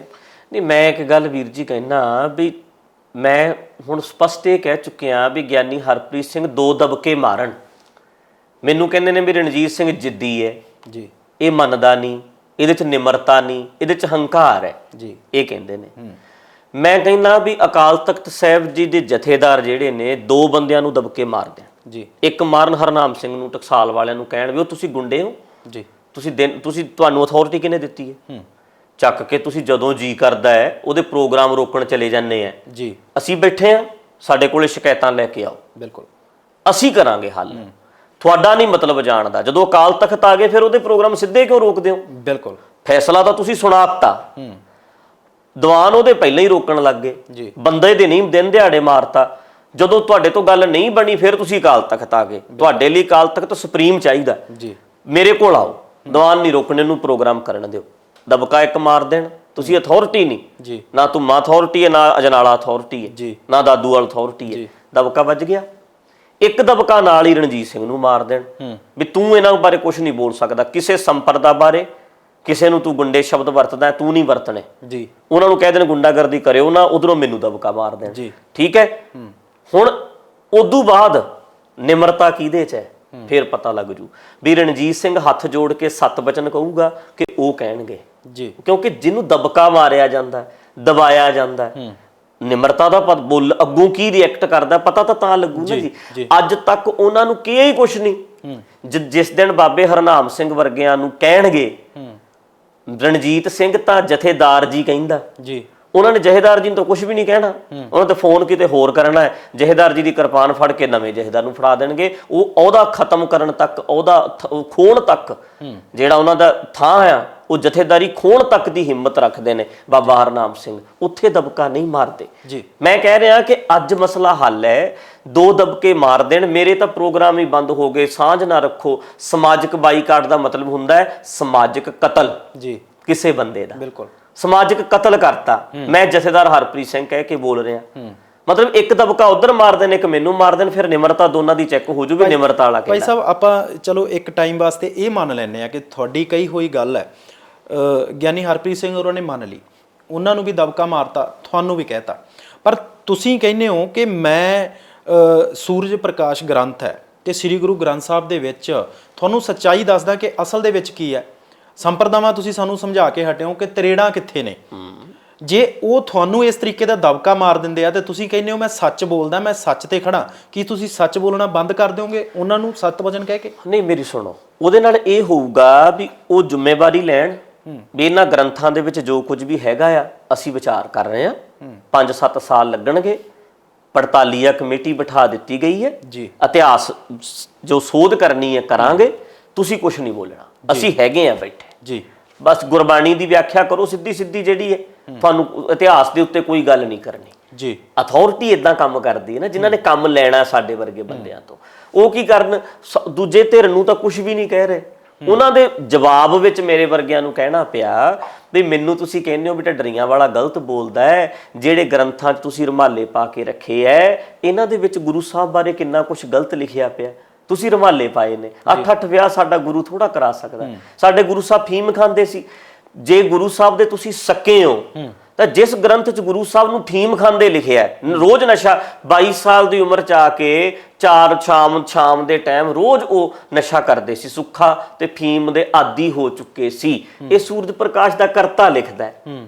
ਗੁਰੂ ਗੋਬਿੰਦ ਸਿੰਘ 4 ਵਜੇ ਰੋਜ਼ ਨਸ਼ਾ ਕਰਦੇ ਸੀ, ਮਤਲਬ ਇੱਕ ਨਸ਼ੇੜੀ ਬਣਾਇਆ ਗਿਆ ਵੀ ਗੁਰੂ ਸਾਹਿਬ ਦੇ ਸਕੇ ਹੋ ਤੁਸੀਂ, ਜਦੋਂ ਉਹਦੇ ਤੇ ਰੁਮਾਲਾ ਪਾ ਕੇ ਰੱਖਦੇ ਹੋ, ਉਹਦੇ ਤੇ ਕਮੇਟੀ ਬਣਾਓ, ਉਹਨੂੰ ਠੀਕ ਕਰ ਦਿਓ, ਮੇਰੇ ਵਰਗਾ ਬੰਦਾ ਕਿਉਂ ਗੱਲ ਕਰੂਗਾ ਜੀ। ਹਾਂਜੀ ਜੀ ਭਾਈ ਸਾਹਿਬ, ਚਿੰਤਾ ਦੀ ਗੱਲ ਆਪਾਂ ਵਾਰ-ਵਾਰ ਕਰਦੇ ਹਾਂ ਤਾਂ ਤੁਹਾਨੂੰ ਜਿਵੇਂ ਪਹਿਲਾਂ ਵੀ ਗੱਲ ਕੀਤੀ ਕਿ ਫੋਲੋ ਕਰਨ ਵਾਲੀ ਸੰਗਤ ਬਹੁਤ ਜ਼ਿਆਦਾ ਹੈ, ਉਧਰੋਂ ਅਕਾਲ ਤਖਤ ਸਾਹਿਬ ਨੂੰ ਸਭ ਨਤਮਸਤਕ ਹੁੰਦੇ ਨੇ, ਕਿ ਇਸ ਮਸਲੇ ਦੇ ਵਿੱਚ ਜਿੱਥੇ ਤੁਸੀਂ ਕਹਿ ਰਹੇ ਹੋ ਕਿ ਨਿੱਜੀ ਹੈ ਭਾਈ ਰਣਜੀਤ ਸਿੰਘ ਦੇ ਵਿਚਕਾਰ ਤੇ ਗਿਆਨੀ ਹਰਪ੍ਰੀਤ ਸਿੰਘ ਹੋਰਾਂ ਦੇ ਵਿਚਕਾਰ, ਕਿਉਂਕਿ ਉਹਨਾਂ ਨੂੰ ਕਿਸੇ ਦੀ ਸ਼ੈ ਪਿੱਛੋਂ ਸਿੱਧੇ ਸਾਲ ਦੀ ਬਿਲਕੁਲ ਸਿੱਧੇ ਤੌਰ ਤੇ ਉਹਨਾਂ ਨੂੰ ਸ਼ੈ ਹੈ, ਪਰ ਕਿਤੇ ਇਸ ਮਸਲੇ ਦੇ ਵਿੱਚ ਜਿੱਥੇ ਅਕਾਲ ਤਖਤ ਸਾਹਿਬ ਦਾ ਨਾਮ ਨਾਲ ਜੋੜਿਆ ਜਾਂਦਾ ਹੈ, ਹੁਕਮਨਾਮਾ ਉੱਤੋਂ ਜਾਰੀ ਹੁੰਦਾ ਹੈ, ਤੁਹਾਡੇ ਵੱਲੋਂ ਕਿਹਾ ਜਾਂਦਾ ਹੈ ਕਿ ਮੈਂ ਸ੍ਰੀ ਗੁਰੂ ਗ੍ਰੰਥ ਸਾਹਿਬ ਦੀ ਵਿਆਖਿਆ ਠੀਕ ਤਰੀਕੇ ਕਰਦਾ, ਸੂਰਜ ਪ੍ਰਕਾਸ਼ ਗ੍ਰੰਥ ਗਲਤ ਹੈ, ਤਾਂ ਉੱਥੇ ਤੁਹਾਨੂੰ ਨਹੀਂ ਲੱਗਦਾ ਕਿਤੇ ਨਾ ਕਿਤੇ ਸਿੱਖ ਸੰਗਤ ਜਿਹੜੀ ਤੁਹਾਨੂੰ ਵੀ ਸੁਣਦੀ ਹੈ, ਅਕਾਲ ਤਖਤ ਸਾਹਿਬ ਨੂੰ ਵੀ ਫੋਲੋ ਕਰਦੀ ਹੈ, ਉਹ ਕਿਤੇ ਗੁੰਮਰਾਹ ਤਾਂ ਨਹੀਂ ਹੋ ਰਹੀ? ਨਹੀਂ, ਇਦਾਂ ਕਿਵੇਂ ਗੁੰਮਰਾਹ ਹੋਣਗੇ ਜੀ, ਸਗੋਂ ਸੁਚੇਤ ਹੋ ਰਹੇ ਆ। ਜੇ ਢੱਡਰੀਆਂ ਵਾਲੇ ਨੂੰ ਸੁਣ ਕੇ ਲੋਕ ਸੁਚੇਤ ਹੋ ਰਹੇ ਆ ਤਾਂ ਹੀ ਉਹਨਾਂ ਨੂੰ ਐਕਸ਼ਨ ਲੈਣਾ ਪੈ ਰਿਹਾ। ਮਾਰਨ ਕਿਉਂ ਆਉਣਗੇ ਢੱਡਰੀਆਂ ਵਾਲੇ ਨੂੰ ਜੇ ਲੋਕਾਂ ਤੇ ਅਸਰ ਨਹੀਂ ਪੈ ਰਿਹਾ? ਉਹਨਾਂ ਨੂੰ ਗੁਰੂ, ਮੈਂ ਤੁਹਾਨੂੰ ਕਹਿ ਰਿਹਾ ਵੀ ਉਹਨਾਂ ਨੂੰ ਇਹ ਪਰੇਸ਼ਾਨੀ ਹੈ ਵੀ ਲੋਕ ਗੁਰੂ ਸਾਹਿਬ ਨਾਲ ਟੁੱਟ ਰਹੇ ਨੇ ਜੀ। ਜੇ ਗੁਰੂ ਸਾਹਿਬ ਨਾਲੋਂ ਟੁੱਟਣ ਦਾ ਫਿਕਰ ਹੋਵੇ ਜੀ, ਫਿਰ ਸੂਰਜ ਪ੍ਰਕਾਸ਼ ਵਰਗੇ ਗ੍ਰੰਥਾਂ ਦੀ ਸੁਧਾਈ ਕਰਾਉਣ, 8-8 ਵਿਆਹ ਮਹਾਰਾਜ ਦੇ ਲਿਖੇ ਪਏ ਨੇ, ਕਿੰਨਾ ਕੁਝ ਗਲਤ ਲਿਖਿਆ। ਹੁਣ ਮੋਦੀ ਉੱਥੇ ਨਰਿੰਦਰ ਮੋਦੀ ਨੇ ਪੜ੍ਹ ਕੇ ਸੁਣਾਇਆ, ਸ਼ਰੇਆਮ ਸਾਨੂੰ ਨਮੋਸ਼ੀ ਦਾ ਸਾਹਮਣਾ ਕਰਨਾ ਪਿਆ। ਸਾਡੇ 10ਵੇਂ ਗ੍ਰੰਥ ਵਿੱਚ ਲਿਖਿਆ ਹੋਇਆ, ਰਾਮ ਅਵਤਾਰ, ਕ੍ਰਿਸ਼ਨ ਅਵਤਾਰ। ਗਿਆਨੀ ਇਕਬਾਲ ਸਿੰਘ ਨੇ ਬੋਲਤਾ, ਉਹ ਵੀ ਇਹਨਾਂ ਗ੍ਰੰਥਾਂ 'ਚ ਲਿਖਿਆ ਪਿਆ। ਮਤਲਬ ਜੇ ਇਹਨਾਂ ਦਾ ਪਿਆਰ ਹੋਵੇ ਗੁਰੂ ਗ੍ਰੰਥ ਸਾਹਿਬ ਨਾਲ ਜਾਂ ਗੁਰੂ ਪਾਤਸ਼ਾਹ ਨਾਲ, ਇਹਨਾਂ ਨੂੰ ਪਤਾ ਆ ਕਿ ਪੁਜਾਰੀ ਸਿਸਟਮ ਤੇ ਚੋਟ ਕਰ ਰਿਹਾ ਏ, ਸਾਡੀ ਹੋਂਦ ਨਹੀਂ ਰਹਿੰਦੀ। ਜਿਹੜੀਆਂ ਗੱਲਾਂ ਲੋਕਾਂ ਨੂੰ ਦੱਸਦਾ ਵੀ ਗੁਰਬਾਣੀ ਨੂੰ ਆਪ ਪੜ੍ਹ ਲਓ, ਸਮਝ ਲਓ, ਪੈਰਾਂ ਤੇ ਖੜੇ ਹੋ ਜਾਓ, ਸਿੱਧਾ ਨਾਤਾ ਗੁਰਬਾਣੀ ਨਾਲ ਜੋੜ ਲਓ। ਤੁਸੀਂ ਫੋਨ ਚੋਂ ਪੜੋ, ਪੋਥੀ ਲਓ, ਘਰਾਂ ਦੇ ਵਿੱਚ ਆਪ 5-5 ਅੰਗ ਪੜ੍ਹੀ ਜਾਓ।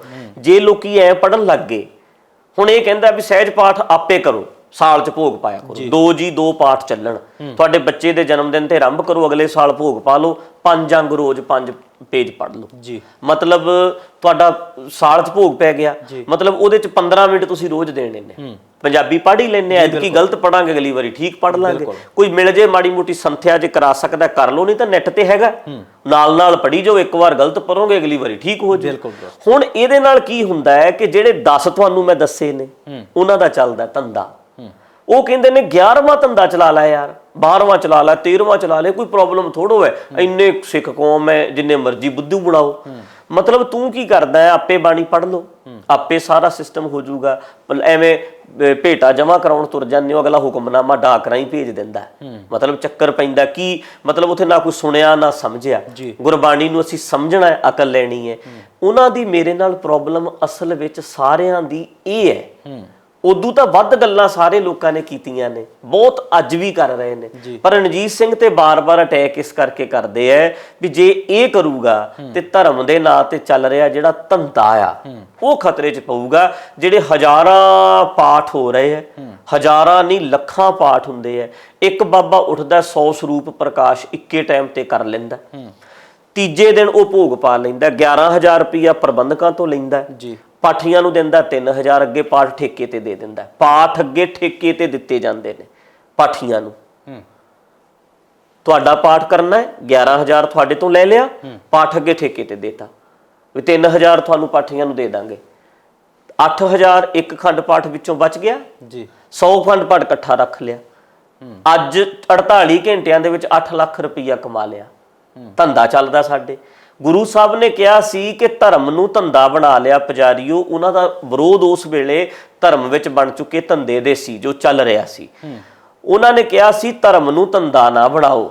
ਸਾਡੇ ਪਾਤਸ਼ਾਹ ਨੇ ਕਿਹਾ ਸੀ ਧੰਦੇ ਨੂੰ ਧਰਮ ਬਣਾਓ।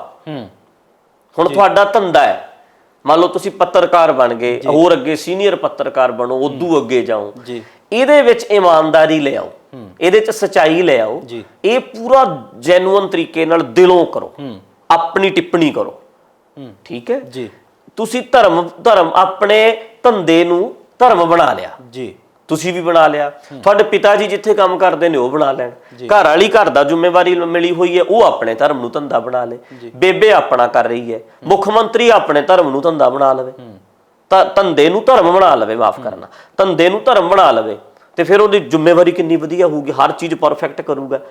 ਹਰ ਆਫਿਸਰ ਆਪਣੇ ਧੰਦੇ ਨੂੰ ਧਰਮ ਬਣਾ ਲਵੇ, ਜਿਵੇਂ ਕਿ ਅਮਰੀਕਾ ਕੈਨੇਡਾ ਦੇ ਲੋਕਾਂ 'ਚ ਹੈਗਾ, ਉੱਥੋਂ ਦੇ ਆਫਿਸਰਾਂ 'ਚ, ਉਹਨਾਂ ਦੇ ਪ੍ਰਧਾਨ ਮੰਤਰੀਆਂ 'ਚ ਇਹ ਗੱਲ 80% ਹੈਗੀ ਹੈ ਕਿ ਉਹਨਾਂ ਦਾ ਧੰਦਾ ਹੀ ਧਰਮ ਹੈ, ਮਨ ਲਾ ਕੇ ਕਰਦੇ ਨੇ। ਛੁੱਟੀ ਹੈ ਤਾਂ ਫੁੱਲ ਇੰਜੋਏ, ਬਿਲਕੁਲ, ਤੇ ਜਿੱਦਣ ਕੰਮ ਤੇ ਜਾਣਾ ਤੇ 100% ਆਪਣਾ ਆਪ ਵਿੱਚ ਵਾੜ ਦਿੰਦੇ, ਨਿਸ਼ਾਵਰ ਕਰਦੇ ਨੇ। ਕਿਸੇ ਵੀ ਮਹਿਕਮੇ ਨੂੰ ਦੇਖ ਲਓਗੇ ਦਿਲੋਂ ਕਰਦੇ ਨੇ। ਮਹਾਰਾਜ ਨੇ ਕਿਹਾ ਸੀ ਕਿ ਤੁਸੀਂ ਭਾਈ ਧੰਦੇ ਨੂੰ ਧਰਮ ਬਣਾ ਲਿਓ। ਸਾਡਿਆਂ ਨੇ ਕੀ ਕੀਤਾ, ਇਹਨਾਂ ਨੇ ਧਰਮ ਨੂੰ ਧੰਦਾ ਬਣਾ ਲਿਆ। ਪ੍ਰੋਬਲਮ ਆ ਹੈ ਹੁਣ ਜਿਹੜੀ ਗੱਲ ਮੈਂ ਕਹਿ ਰਿਹਾ ਉਹ ਸਮਝ ਕੇ ਯਾਰ ਹਰ ਬੰਦਾ ਫਟਾਫਟ ਉਹਦੇ ਇੱਕਦਮ ਕਲਿੱਕ ਹੋ ਜਾਂਦੀ ਹੈ ਵੀ ਯਾਰ ਮੈਂ ਐਵੇਂ ਡਰੀ ਜਾਂਦਾ ਸੀ ਵੀ ਮੈਂ ਪਾਪ ਕਰੀ ਜਾਂਦਾ, ਮੈਂ ਤਾਂ ਪਾਪੀ ਆ। ਤੁਹਾਡੇ ਵਰਗੇ ਬੰਦੇ ਨੂੰ ਮੇਰੇ ਸਾਹਮਣੇ ਬਹਿ ਕੇ ਲੱਗਦਾ ਵੀ ਰਣਜੀਤ ਸਿੰਘ ਤਾਂ ਮਹਾਨ ਹੈ, ਇਹ ਤਾਂ ਚੋਲਾ ਪਾਉਂਦਾ, ਇਹ ਤਾਂ ਬੰਦਾ ਹੀ ਬਹੁਤ ਧਾਰਮਿਕ ਬੰਦਾ ਹੈ, ਮੈਂ ਦਾੜੀ ਕੇਸ ਕੱਟੇ ਹੈ, ਮੈਂ ਪਾਪੀ ਆ। ਠੀਕ ਹੈ, ਸਾਡੇ ਦਾੜੀ ਕੇਸ ਰੱਖਣੇ ਇੱਕ ਯੂਨੀਫਾਰਮ ਹੈ, ਸਾਡਾ ਕੌਮੀ ਕਨਸੈਪਟ ਹੈ ਜੀ, ਪਰ ਧਰਮ ਦਾ ਕਨਸੈਪਟ ਹੈਗਾ ਤੁਹਾਡਾ ਮਾਈਂਡ ਕਿੱਦਾਂ ਦਾ, ਤੁਹਾਡੇ ਫਰਜ਼ ਕਿੱਦਾਂ ਦੇ ਆ। ਧਰਮ ਤੁਹਾਡੀਆਂ ਜ਼ਿੰਮੇਵਾਰੀਆਂ ਨੇ, ਤੁਹਾਡੇ ਫਰਜ਼ ਨੇ। ਆ ਤੁਹਾਡਾ ਕੌਮੀ ਕਨਸੈਪਟ ਹੈ। ਇੱਕ ਟੀਮ ਵਿੱਚ ਤੁਸੀਂ ਕੰਮ ਕਰਨਾ ਚਾਹੁੰਦੇ ਹੋ ਤਾਂ ਤੁਸੀਂ ਉਹ ਯੂਨੀਫਾਰਮ ਪਾ ਲਓ ਜੀ, ਅਸੀਂ ਸਿੱਖ ਕੌਮ ਦਾ ਹਿੱਸਾ ਆ। ਪਰ ਧਰਮ ਦਾ ਸੰਬੰਧ ਸਾਡੇ ਮਨ ਨਾਲ ਹੈ, ਕੌਮ ਦਾ ਸੰਬੰਧ ਸਾਡੀ ਇੱਕ ਯੂਨੀਫਾਰਮ ਨਾਲ ਹੈਗਾ ਜੀ, ਠੀਕ ਹੈ। ਹੁਣ ਜਦੋਂ ਤੁਸੀਂ ਮੇਰੀਆਂ ਗੱਲਾਂ ਸੁਣਨੀਆਂ ਨੇ, ਚਾਹੇ ਜਿੰਨੇ ਮਰਜ਼ੀ ਨੌਜਵਾਨ ਨੇ, ਹਰ ਬੰਦੇ ਨੂੰ ਜਦੋਂ ਸਮਝ ਆਉਂਦੀ ਹੈ ਉਹਦੀ ਹੀਨ ਭਾਵਨਾ ਮਰ ਗਈ ਵੀ ਰਣਜੀਤ ਸਿੰਘ ਵੀ ਆਪਣਾ ਕੰਮ ਕਰਦਾ, ਮੈਂ ਆਪਣਾ ਕੰਮ ਕਰਦਾ, ਮੈਂ ਇਹਦੇ 'ਚ ਪਰਫੈਕਟ ਹਾਂ, ਇਹ ਆਪਣੇ ਕੰਮ 'ਚ ਪਰਫੈਕਟ ਹੋਵੇ, ਇਹਦਾ ਮੈਂ ਸਤਿਕਾਰ ਕਰਦਾ। ਪਰ ਮੇਰਾ ਵੀ ਸਤਿਕਾਰ ਹੈਗਾ, ਮੈਂ ਵੀ ਐਵੇਂ ਨਹੀਂ ਜੀ। ਮਤਲਬ ਮੈਂ ਇੱਥੇ ਤੱਕ ਕਹਿੰਦਾ ਹੁੰਦਾ ਵੀ ਪਹਿਰੇਦਾਰ ਖੜਾ ਹੈ, ਉਹ ਕਵੇ ਵੀ ਰਣਜੀਤ ਸਿੰਘ ਸਤਿਕਾਰਯੋਗ ਹੈ ਜੀ, ਪਰ ਮੈਂ ਵੀ ਸਤਿਕਾਰਯੋਗ ਹਾਂ ਕਿਉਂਕਿ ਰਣਜੀਤ ਸਿੰਘ ਆਹ ਕੰਮ ਨਹੀਂ ਕਰ ਸਕਦਾ। ਬਿਲਕੁਲ, ਨਾਲੀਆਂ ਸਾਫ਼ ਕਰਨ ਵਾਲਾ ਕਵੇ ਵੀ ਆ ਜਾਂਦਾ, ਮੈਂ ਇਹ ਸਤਿਕਾਰਯੋਗ ਹੈ, ਜਥੇਦਾਰ ਅਕਾਲ ਤਖਤ ਦਾ ਇਹ ਸਤਿਕਾਰਯੋਗ ਹੈ, ਪਰ ਨਾਲੀਆਂ ਨਹੀਂ ਸਾਫ਼ ਹੋਣੀਆਂ, ਇਹ ਮੇਰਾ ਕੰਮ ਹੈ ਜੀ। ਰੂੜੀ ਪਾਉਣ ਵਾਲਾ ਕਵੇ ਇਹ ਮੈਂ, ਜਿਹੜਾ ਟਰਾਲੀ ਜਿੱਥੇ ਮੈਂ ਬੈਕ ਕਰ ਲੂੰ ਉੱਥੇ ਨਹੀਂ ਰਣਜੀਤ ਸਿੰਘ ਤੋਂ ਹੋਣੀ। ਉਹ ਮੈਂ ਕਹਿੰਦਾ ਹੁੰਦਾ ਵੀ ਤੂੰ ਆਪਣੇ ਆਪ ਨੂੰ ਸਮਝ, ਕੁਛ ਕੌਨਫੀਡੈਂਸ ਬਣਾ। ਰੱਬ ਦਾ ਰੂਪ ਆ ਅਸੀਂ, ਗੁਰਬਾਣੀ ਤੁਹਾਡੇ 'ਚ ਕੌਨਫੀਡੈਂਸ ਭਰਦੀ ਹੈ। ਤੂੰ ਐਵੇਂ ਨਾ ਡਰ ਵੀ ਬੰਦਾ ਆਹ ਫਲਾਣਾ ਬੰਦਾ ਬੜਾ ਮਹਾਨ ਹੈ, ਆਹ ਤਾਂ ਬੜਾ ਕਮਾਲ ਦਾ। ਕੋਈ ਕਮਾਲ ਦਾ ਨਹੀਂ, ਤੂੰ ਬੜਾ ਕਮਾਲ ਦਾ। ਦੂਜੇ ਦੀ ਰਿਸਪੈਕਟ ਕਰਕੇ ਪਰ ਆਪਣੇ ਸੈਲਫ ਰਿਸਪੈਕਟ ਕਰਨੀ ਸਿੱਖੀਏ। ਇਹ ਚੀਜ਼ਾਂ ਜਿਹੜੀਆਂ ਮੈਂ ਗੱਲਾਂ ਕਰਦਾ ਦਿਮਾਗ 'ਚ, ਉਹ ਇੱਕ ਤਾਂ ਸਾਰਿਆਂ ਨੂੰ ਲੱਗਦੀਆਂ ਨੇ, ਸਿੱਧੀਆਂ ਵੀ ਨੇ, ਸੌਖੀਆਂ ਵੀ ਨੇ, ਤੇ ਬੰਦੇ ਦਾ ਕੰਮ 'ਚ ਜੀ ਲੱਗਣ ਲੱਗ ਜਾਂਦਾ। ਥੋੜੇ ਦਿਨਾਂ ਦੇ ਵਿੱਚ ਹੀ, ਮੈਂ ਕਹਿੰਦਾ 1 ਮਹੀਨਾ 10 ਦੀਵਾਨ ਸੁਣ ਲਵੇ, ਡਿਪਰੈਸ਼ਨ ਵਾਲੇ ਮਰੀਜ਼ ਗੋਲੀਆਂ ਛੱਡ ਦਿੰਦੇ ਨੇ ਜੀ। ਉਹਦੀ ਗੱਲਾਂ ਸਮਝ ਆ ਜਾਂਦੀਆਂ ਨੇ, ਫਟਾਫਟ ਆ ਜਾਂਦੀਆਂ ਨੇ। ਜਿੰਨੇ ਮੈਂ ਦਾਅਵੇ ਨਾਲ ਕਹਿੰਦਾ ਵੀ ਪੇਸ਼ੈਂਟ ਜਾ ਰਿਹਾ ਡਾਕਟਰ ਕੋਲ, 100 ਪੇਸ਼ੈਂਟ ਫੜ ਲਓ ਪੰਜਾਬੀ ਸਮਝਦਾ ਹੋਵੇ, ਉਹਨਾਂ ਨੂੰ ਦੀਵਾਨ ਸੁਣਾ ਦਿਓ, ਲਗਾਤਾਰ ਸੁਣਾਈ ਜਾਓ ਵੀ 10-15 ਦੀਵਾਨ ਸੁਣ ਲੈ, 15 ਦਿਨ ਦਵਾਈ, 50 ਮਰੀਜ਼ਾਂ ਨੂੰ ਦਵਾਈ ਖਵਾ ਦਿਓ ਜੀ, 50 ਨੂੰ ਦੀਵਾਨ ਸੁਣਾ ਦਿਓ। ਤੇ ਮੈਨੂੰ ਲੱਗਦਾ ਦਵਾਈ ਤੋਂ ਵੱਧ ਉਹ ਦੀਵਾਨ ਨਾਲ ਠੀਕ ਹੋ ਜਾਣਗੇ ਜੀ, ਕਿਉਂਕਿ ਅਸੀਂ ਰੋਜ਼ ਦੀ ਜਿਹੜੀ ਸਾਡੀ ਮਾਨਸਿਕ ਪ੍ਰੋਬਲਮ ਹੈ ਉਹਦੀਆਂ ਗੱਲਾਂ ਕਰ ਰਹੇ ਹਾਂ ਜੀ। ਭਾਈ ਸਾਹਿਬ ਠੀਕ ਹੈ, ਤੁਹਾਡੀਆਂ ਗੱਲਾਂ ਬੇਸ਼ੱਕ ਪ੍ਰਭਾਵਿਤ ਕਰਦੀਆਂ, ਇਸੇ ਕਰਕੇ ਹੀ ਸੰਗਤ ਤੁਹਾਡੇ ਨਾਲ ਬਹੁਤ ਜ਼ਿਆਦਾ ਜੁੜੀ ਹੋਈ ਆ। ਪਰ ਕਿਤੇ ਨਾ ਕਿਤੇ ਇਹਨਾਂ ਚੀਜ਼ਾਂ ਨੂੰ ਇੱਕ ਟਾਈਮ ਤੇ ਸੁਣਦੇ ਨੇ, ਆਪਣੇ ਆਪ ਤੇ ਲਾਗੂ ਵੀ ਕਰਦੇ ਨੇ ਬਹੁਤ ਸਾਰੇ ਲੋਕ, ਪਰ ਜਦੋਂ ਗੱਲ ਸ੍ਰੀ ਅਕਾਲ ਤਖਤ ਸਾਹਿਬ ਦੀ ਆ ਜਾਂਦੀ ਹੈ ਤਾਂ ਸਿੱਧੇ ਤੌਰ ਤੇ ਗੱਲ ਇਹ ਵੀ ਪਹੁੰਚਦੀ ਹੈ ਕਿ ਬਹੁਤ ਵਾਰ ਭਾਈ ਰਣਜੀਤ ਸਿੰਘ ਢੱਡਰੀਆਂ ਵਾਲਿਆਂ ਨੂੰ ਉੱਥੇ ਬੁਲਾਇਆ ਗਿਆ, ਉੱਥੇ 3 ਵਾਰ ਬੁਲਾਇਆ ਗਿਆ, ਪਰ ਉਹਨਾਂ ਨੇ ਅਣਗੌਲਿਆ ਕਰਤਾ, ਉਹ ਗਏ ਨਹੀਂ। ਇਹਦੇ ਨਾਲ ਨੈਗੇਟਿਵਿਟੀ ਤਾਂ ਕਿਤੇ ਨਾ ਕਿਤੇ ਜਾਂਦੀ ਹੈ। ਨਹੀਂ ਦੇਖੋ, ਅਕਾਲ ਤਖਤ ਸਾਹਿਬ ਜੀ ਦੀ ਰਿਸਪੈਕਟ ਵੱਧਦੀ ਹੈ ਜੀ, ਇਦਾਂ ਦੀ ਗੱਲ ਨਹੀਂ। ਅਗਲਾ ਕਹਿੰਦਾ ਰਣਜੀਤ ਸਿੰਘ ਵਿੱਚ ਇੱਕ ਤੜ ਹੈ, ਠੀਕ ਹੈ, ਇਹ ਕਿੱਥੋਂ ਆਈ ਹੈ, ਕਿੰਨੇ ਸਿਖਾਈ ਹੈ ਜੀ।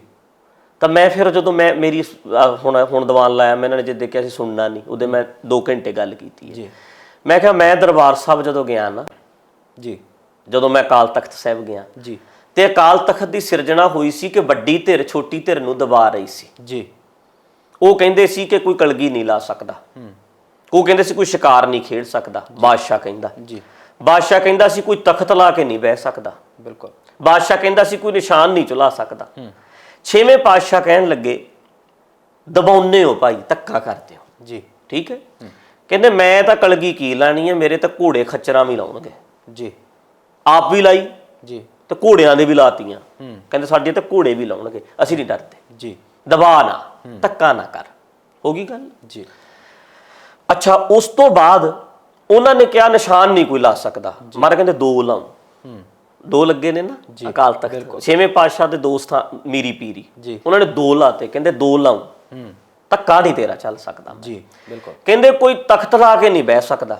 ਮਹਾਰਾਜ ਨੇ ਤਖਤ ਬਣਾਇਆ, ਥੜਾ ਉੱਚਾ ਥੜਾ ਸੀ ਨਾ ਉਦੋਂ, ਥੜਾ ਬਣਾ ਕੇ ਉਹਦੇ ਤੇ ਤਖਤ ਲਾ ਕੇ ਬਹਿ ਗਏ, ਉੱਤੇ ਕਲਗੀ ਲਾ ਕੇ ਬੈਠਦੇ ਮੇਰੇ 6ਵੇਂ ਸ਼ਾਹ ਸੁਲਤਾਨ ਜੀ, ਤੇ ਇਸ਼ਾਰਾ ਕੀਤਾ, ਕਹਿੰਦੇ ਤੇਰੇ ਤੋਂ ਨਹੀਂ ਮੈਂ ਡਰਦਾ ਜੀ, ਧੱਕਾ ਕਰਦਾ ਮੈਂ ਨਹੀਂ ਡਰਦਾ ਜੀ, ਆਹ ਬਣਾ ਲਿਆ ਮੈਂ ਜੀ। ਇਹ ਤੜ ਹੈ ਨਾ ਉਹਨਾਂ 'ਚ, ਠੀਕ ਹੈ। ਸ਼ਿਕਾਰ ਖੇਡਣ ਰੋਕਦੇ ਸੀ, ਕਹਿੰਦੇ 2 ਟਾਈਮ ਜਾਊਂ ਰੋਜ਼ ਜੀ, ਗੱਲ ਤੈਨੂੰ ਰੋਕਣ ਦੀ ਹੈ, ਜਿਹੜੀ ਚੀਜ਼ ਤੋਂ ਰੋਕੇਗਾ ਮੈਂ ਕਰਨੀ ਹੈ, ਕਿਉਂਕਿ ਕੌਨਫੀਡੈਂਸ ਭਰਨਾ, ਲੋਕ ਮਰੇ ਪਏ ਹੈ ਜੀ, ਡਰੇ ਪਏ ਹੈ, ਦਬਦਿਆਂ ਨੂੰ ਦਬਾਈ ਤੁਰੇ ਜਾਂਦੇ ਹੋ ਜੀ, ਹੋ ਗਈ ਗੱਲ ਜੀ। ਹੁਣ ਮੈਨੂੰ, ਮੈਂ ਕਹਿੰਦਾ ਵੀ ਮੈਂ ਤਖਤ ਸਾਹਿਬ ਤੇ ਗਿਆ ਜੀ, ਤੇ ਮੈਨੂੰ ਤਖਤ ਵਾਲੇ ਨੇ 6ਵੇਂ ਪਾਤਸ਼ਾਹ ਨੇ ਮੇਰੇ ਕੰਨ 'ਚ ਕਿਹਾ ਵੀ ਤਖਤਾਂ ਵਾਲਿਆਂ ਤੋਂ ਨਾ ਡਰੀ ਜੀ, ਜਿੱਦਣ ਇਹ ਦਬਾਉਂਦੇ ਨੇ ਏਦਾਂ ਹੀ ਦਬਾਉਂਦੇ ਸੀ, ਐਂ ਬਣਾਇਆ ਸੀ ਇਹ ਜੀ।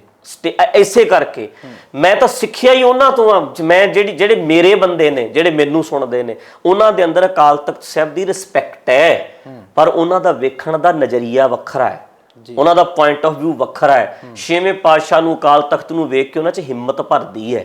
ਅਕਾਲ ਤਖਤ ਦੀ ਰਿਸਪੈਕਟ ਘਟੂਗੀ ਨਹੀਂ। ਅਸਲ ਵਿੱਚ ਅਕਾਲ ਤਖਤ ਤੋਂ ਸਿੱਖਿਆ ਕੀ ਜਾਂਦਾ ਹੈ, ਉਹ ਉਹਨਾਂ ਨੇ ਸਾਡੇ ਤੋਂ ਵੇਖਣਾ ਹੈ ਵੀ ਅਕਾਲ ਤਖਤ ਤੋਂ ਜੇ ਸਿੱਖਿਆ ਲੈਣੀ ਹੈ ਨਾ ਤਾਂ ਇਦਾਂ ਦੀ ਲਈਦੀ ਹੈ। ਕੱਲ ਨੂੰ ਵੀਰ ਜੀ ਤੁਸੀਂ ਹੋ, ਪੱਤਰਕਾਰ ਹੋ, ਤੁਹਾਡੇ ਅੱਗੇ ਸੀਨੀਅਰ ਪੱਤਰਕਾਰ ਦੂਜੇ ਤੀਜੇ ਦਬਾਉਣ ਲੱਗ ਜਾਣ, ਸਟੈਂਡ ਲੈ ਕੇ ਖੜ ਜਾਓ ਜੀ, ਕਿੱਥੋਂ ਸਿੱਖੇ ਹੋ? ਅਗਲਾ ਕਹਿੰਦਾ ਤੁਸੀਂ ਵੀ ਕਹਿ ਸਕਦੇ ਹੋ ਯਾਰ 6ਵੇਂ ਪਾਤਸ਼ਾਹ ਨੇ, ਯਾਰ ਅਸੀਂ ਤਾਂ ਉਹਨਾਂ ਦੇ ਬੱਚੇ ਨਹੀਂ ਹੈਗੇ, ਅਸੀਂ ਤਖਤਾਂ ਤੋਂ ਸਿੱਖੇ। ਮਤਲਬ ਅਕਾਲ ਤਖਤ ਦੀ ਰਿਸਪੈਕਟ ਘਟਦੀ ਨਹੀਂ, ਸਗੋਂ ਵੱਧਦੀ ਹੈ ਜੀ, ਇਹ ਸਿਸਟਮ ਨਾਲ ਵੱਧਦੀ ਹੈ।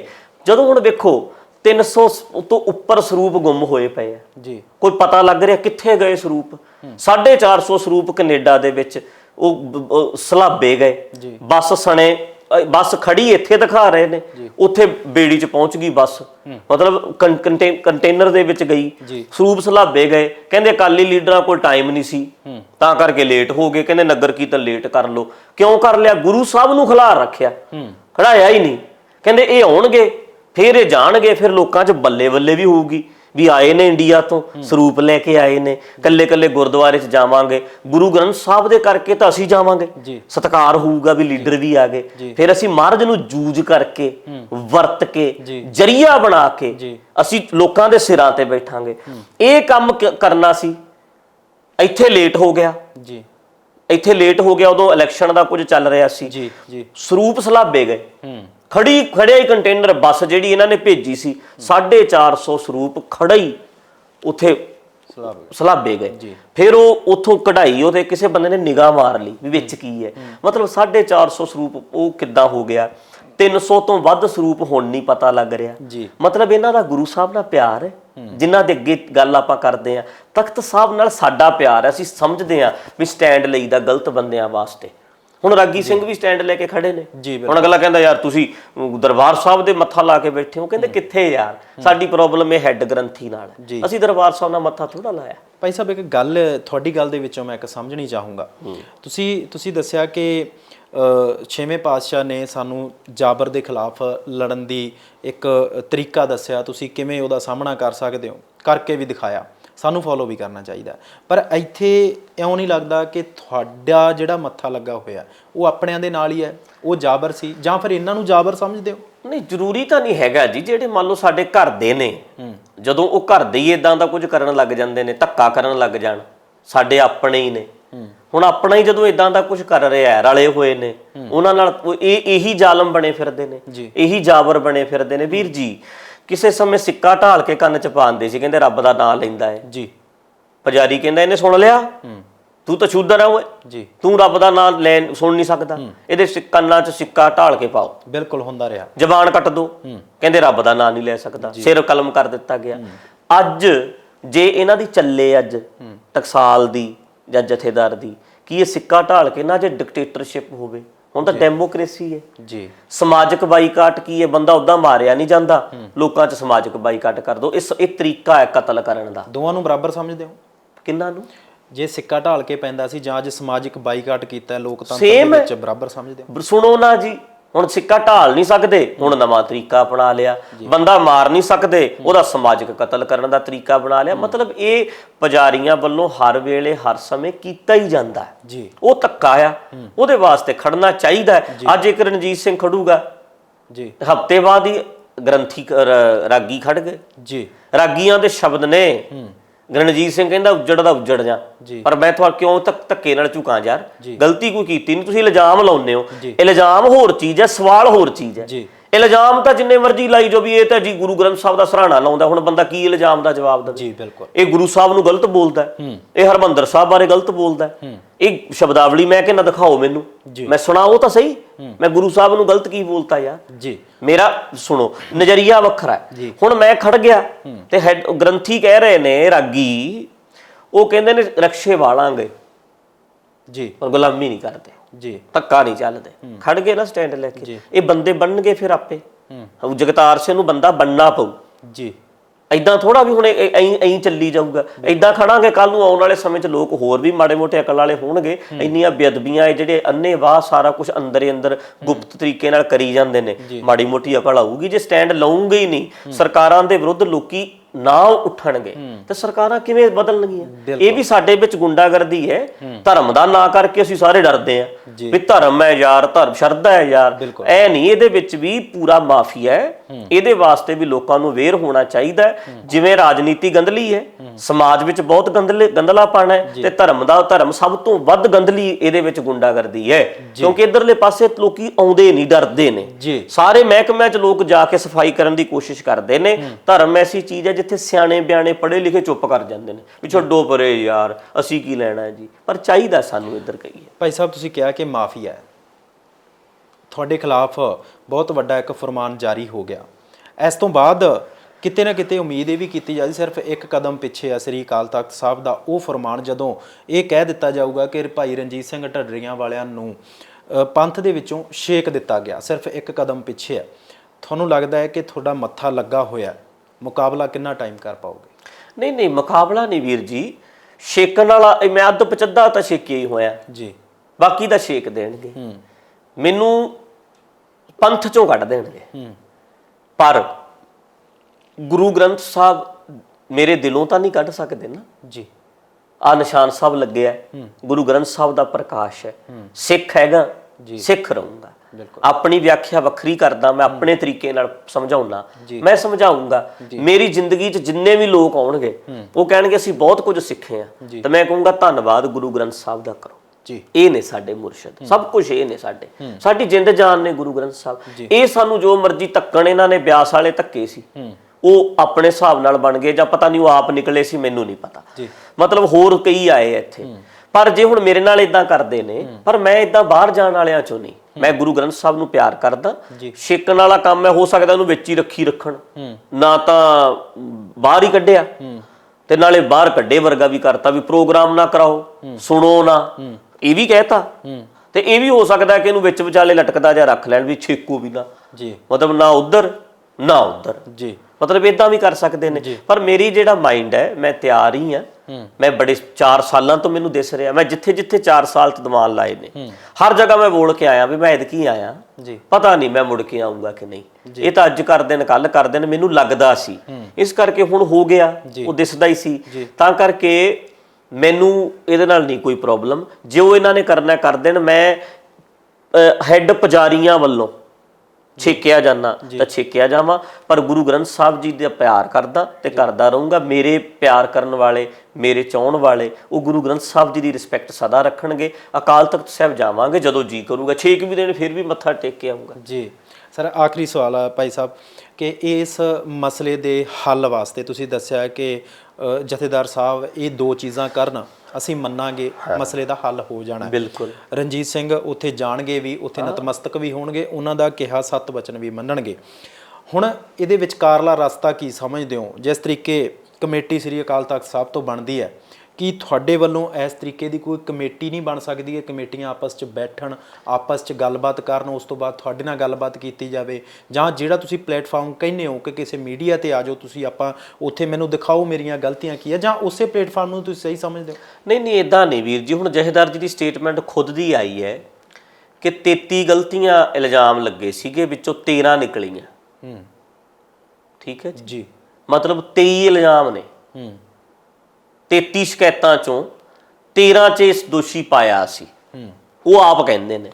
ਮਤਲਬ 23 ਤਾਂ ਇਲਜ਼ਾਮ ਨੇ ਨਾ ਜੀ, ਇਲਜ਼ਾਮ ਜ਼ਿਆਦਾ ਨੇ ਜੀ। ਮੇਰੇ ਸਾਹਮਣੇ ਬਹਿਣਗੇ, ਮੈਂ ਸਾਰੇ ਇਲਜ਼ਾਮ ਸਿੱਧ ਕਰ ਦੂੰ, ਕਿਉਂਕਿ ਮੈਨੂੰ ਪਤਾ ਹੈ ਇਲਜ਼ਾਮ ਨੇ, ਗਲਤੀ ਨਹੀਂ ਹੈਗੀ। ਜੇ ਤੁਸੀਂ 1 ਮਿੰਟ ਦੀ ਗੱਲ ਸੁਣੀ ਹੈ, ਮੈਂ ਤਾਂ ਗੱਲ ਕੀਤੀ 10 ਮਿੰਟ ਚ, 15 ਮਿੰਟ ਚ ਮੈਂ ਗੱਲ ਕਲੀਅਰ ਕੀਤੀ ਹੈ ਜੀ। ਵੀ ਜੇ ਕੱਟ ਕੇ ਤਾਂ ਤੁਸੀਂ ਜੋ ਮਰਜ਼ੀ ਬਣਾਈ ਜਾਓ। ਜੇ ਭਾਈ ਮੰਨਣਾ ਨਹੀਂ ਤਾਂ ਗੁਰੂ ਗ੍ਰੰਥ ਸਾਹਿਬ ਨੂੰ ਮੱਥਾ ਟੇਕਣ ਦਾ ਕੀ ਫਾਇਦਾ? ਹੁਣ ਇੰਨਾ ਲਫ਼ਜ਼ ਕੱਟ ਲਓ, ਗੁਰੂ ਗ੍ਰੰਥ ਸਾਹਿਬ ਨੂੰ ਮੱਥਾ ਟੇਕਣ ਦਾ ਕੀ ਫਾਇਦਾ? ਬਸ ਬਣਾ ਲਓ ਇਹਦੀ ਸਟੇਟਮੈਂਟ। ਬਿਲਕੁਲ। ਢੱਡਰੀਆਂ ਵਾਲਾ ਤਾਂ ਐਂ ਬੋਲਦਾ ਜੀ, ਠੀਕ ਹੈ ਨਾ। ਹੁਣ ਲਫ਼ਜ਼ ਜਿਹੜੇ ਨੇ, ਤੁਸੀਂ ਗੱਲ ਕਲੀਅਰ ਕਰਨੀ ਹੈ, ਜਿਹੜੀ ਪੂਰੀ ਜਿਹੜੀ ਹੈ ਉਹ ਕਿਵੇਂ ਹੋਣੀ ਹੈ, ਪਤਾ ਹੈ। ਸੋ ਇਸ ਕਰਕੇ ਗੱਲ ਇਹ ਹੈ ਵੀ ਮੈਂ ਅੱਜ ਵੀ ਇਸ ਗੱਲ ਤੇ ਖੜਾ ਵੀ ਜਥੇਦਾਰ ਜਥੇਦਾਰੀ ਵਾਲੀ ਵਿਖਾਵੇ ਤੜ ਜੀ। ਪਹਿਲਾਂ ਕਵੇ ਵੀ ਤੁਹਾਡਾ ਕੋਈ ਹੱਕ ਨਹੀਂ, ਉਹ ਪ੍ਰੋਗਰਾਮ ਕਰਨ ਦਿਓ ਉਹਨੂੰ, ਜਿੱਥੇ ਦੀਵਾਨ ਲਾਉਣੇ ਰਣਜੀਤ ਸਿੰਘ ਲਾਵੇ। ਠੀਕ ਹੈ। ਕੋਈ ਵੀ ਪਹਿਲਾ ਫੈਸਲਾ ਕਿਵੇਂ ਸੁਣਾਤਾ ਤੁਸੀਂ ਵੀ ਦੀਵਾਨ ਰੋਕਣ ਤੁਰ ਗਏ? ਮੈਂ ਹੈਗਾ ਨਹੀਂ ਸੀ ਜੀ, ਮੈਂ ਗੱਲ ਕਰੂੰਗਾ, ਉਹਨੂੰ ਪ੍ਰੋਗਰਾਮ ਕਰਨ ਦਿਓ। ਜੋ ਗਲਤ ਬੋਲੂਗਾ ਜਾਂ ਉਹਨੇ ਬੋਲਿਆ, ਉਹ ਸ਼ਿਕਾਇਤਾਂ ਮੇਰੇ ਕੋਲ ਲੈ ਕੇ ਆਓ।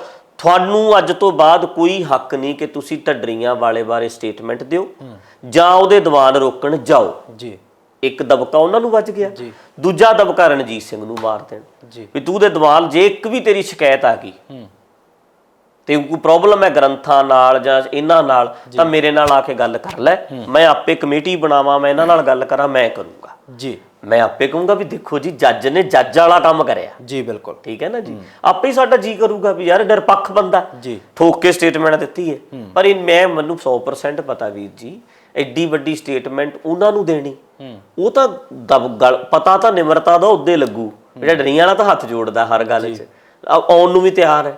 ਉਹ ਤਾਂ ਬੰਦੇ ਸਿੱਧੇ ਹੀ ਪੈਂਦੇ ਨੇ, ਕਹਿਣਗੇ ਤੂੰ ਏਦਾਂ ਕਿਵੇਂ ਅੰਦਰ ਤੱਕ ਜਾਏਗਾ, ਕਿਵੇਂ ਮੀਡੀਆ ਸਾਹਮਣੇ ਬੋਲ ਕੇ। ਆਪਾਂ ਨੂੰ ਪਤਾ ਹੀ ਹੈ। ਵੇਖੋ, ਜੋ ਮਰਜ਼ੀ ਪੜਦੇ ਪਾਈ ਜਾਈਏ, ਜੋ ਮਰਜ਼ੀ ਧਰਮ ਦਾ ਭਾਰ ਹੈ, ਧਰਮ ਦਾ ਕਹਿ ਲਓ ਤੁਸੀਂ ਵੀ, ਸਾਡੇ ਦਿਮਾਗ ਤੇ ਅਸਰ ਹੈ ਜੀ। ਅਸੀਂ ਕਈ ਜੋ ਮਰਜ਼ੀ ਜਾਈਏ, ਅਕਾਲ ਤਖਤ ਤੇ ਜੋ ਹੁੰਦਾ ਹੈ, ਜਿਵੇਂ ਫੈਸਲੇ ਕਰਵਾਏ ਜਾਂਦੇ ਨੇ, ਕਿਵੇਂ ਲੀਡਰਾਂ ਦਾ ਦਬਾਅ ਹੁੰਦਾ ਹੈ, ਇਹ ਸਾਰਾ ਅੱਜ ਬੱਚੇ ਸਿੱਖਾਂ ਨੂੰ ਪਤਾ ਹੈ। ਪਰ ਡਰਦੇ ਨਹੀਂ ਬੋਲਦੇ। ਰਣਜੀਤ ਸਿੰਘ ਬੋਲ ਰਿਹਾ, ਹੋਰ ਕੋਈ ਨਹੀਂ ਗੱਲ, ਕੋਈ ਭੋਲਾ ਨਹੀਂ ਇੱਥੇ। ਹਰ ਪੜ੍ਹਿਆ ਅਨਪੜ੍ਹ ਅੱਜ ਸਾਰਾ ਕੁਝ ਜਾਣਦਾ ਵੀ ਕਿਵੇਂ ਗੁਰਬਚਨ ਸਿੰਘ ਸੀ, ਕਿਵੇਂ ਸਰਸੇ ਵਾਲਿਆਂ ਦੀਆਂ ਮਾਫੀਆਂ, ਫੋਨ ਤੇ ਹੀ ਕੰਮ ਹੋ ਜਾਂਦਾ ਸਾਰਾ ਕੁਝ ਸਾਹਮਣੇ ਜੀ। ਪੜ੍ਹਦੇ ਜਿੰਨੇ ਮਰਜ਼ੀ ਪਾਈ ਜਾਓ ਤਾਂ ਉਹ ਤਾਂ ਵੱਖਰੀ ਗੱਲ। ਬਹੁਤ ਧੰਨਵਾਦ ਭਾਈ ਸਾਹਿਬ, ਤੁਸੀਂ ਸਮਾਂ ਕੱਢਿਆ। ਧੰਨਵਾਦ। ਤਾਂ ਸਾਡੇ ਨਾਲ ਸੀ ਭਾਈ ਰਣਜੀਤ ਸਿੰਘ ਢੱਡਰੀਆਂ ਵਾਲਾ।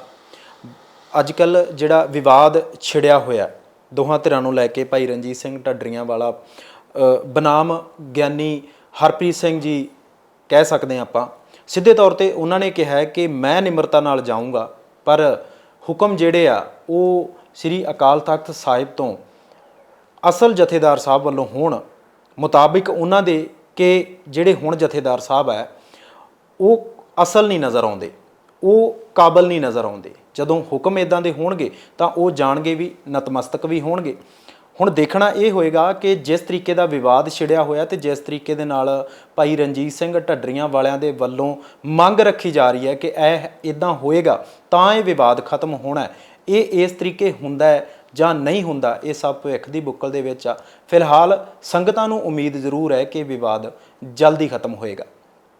ਅੱਜ ਦੇ ਲਈ ਇੰਨਾ ਹੀ। ਅਗਲੇ ਹਫਤੇ ਫਿਰ ਹਾਜ਼ਰ ਹੋ ਜਾਵਾਂਗੇ ਇਸੇ ਤਰੀਕੇ ਦੀ ਇੱਕ ਸ਼ਖਸੀਅਤ ਲੈ ਕੇ, ਜਿਨ੍ਹਾਂ ਦੀਆਂ ਜ਼ਿੰਦਗੀ ਦੇ ਬਾਰੇ ਕੁਝ ਗੱਲਾਂ ਕਰਾਂਗੇ ਤੇ ਕੁਝ ਰਾਜਨੀਤਿਕ ਕਿੱਸੇ ਆ ਜਿਹੜੇ ਉਹ ਵੀ ਤੁਹਾਡੇ ਸਾਹਮਣੇ ਅਸੀਂ ਪੇਸ਼ ਕਰਦੇ ਰਹਾਂਗੇ। ਫਿਲਹਾਲ ਸਮਾਂ ਤੁਹਾਡੇ ਤੋਂ ਇਜਾਜ਼ਤ ਲੈਣ ਦਾ ਹੈ, ਮੈਨੂੰ ਦਿਓ ਇਜਾਜ਼ਤ। ਤੁਸੀਂ ਦੇਖਦੇ ਰਹੋ ਵਿਜ਼ਨ ਪੰਜਾਬ ਟੀਵੀ, ਹਰ ਕਦਮ ਤੁਹਾਡੇ ਨਾਲ।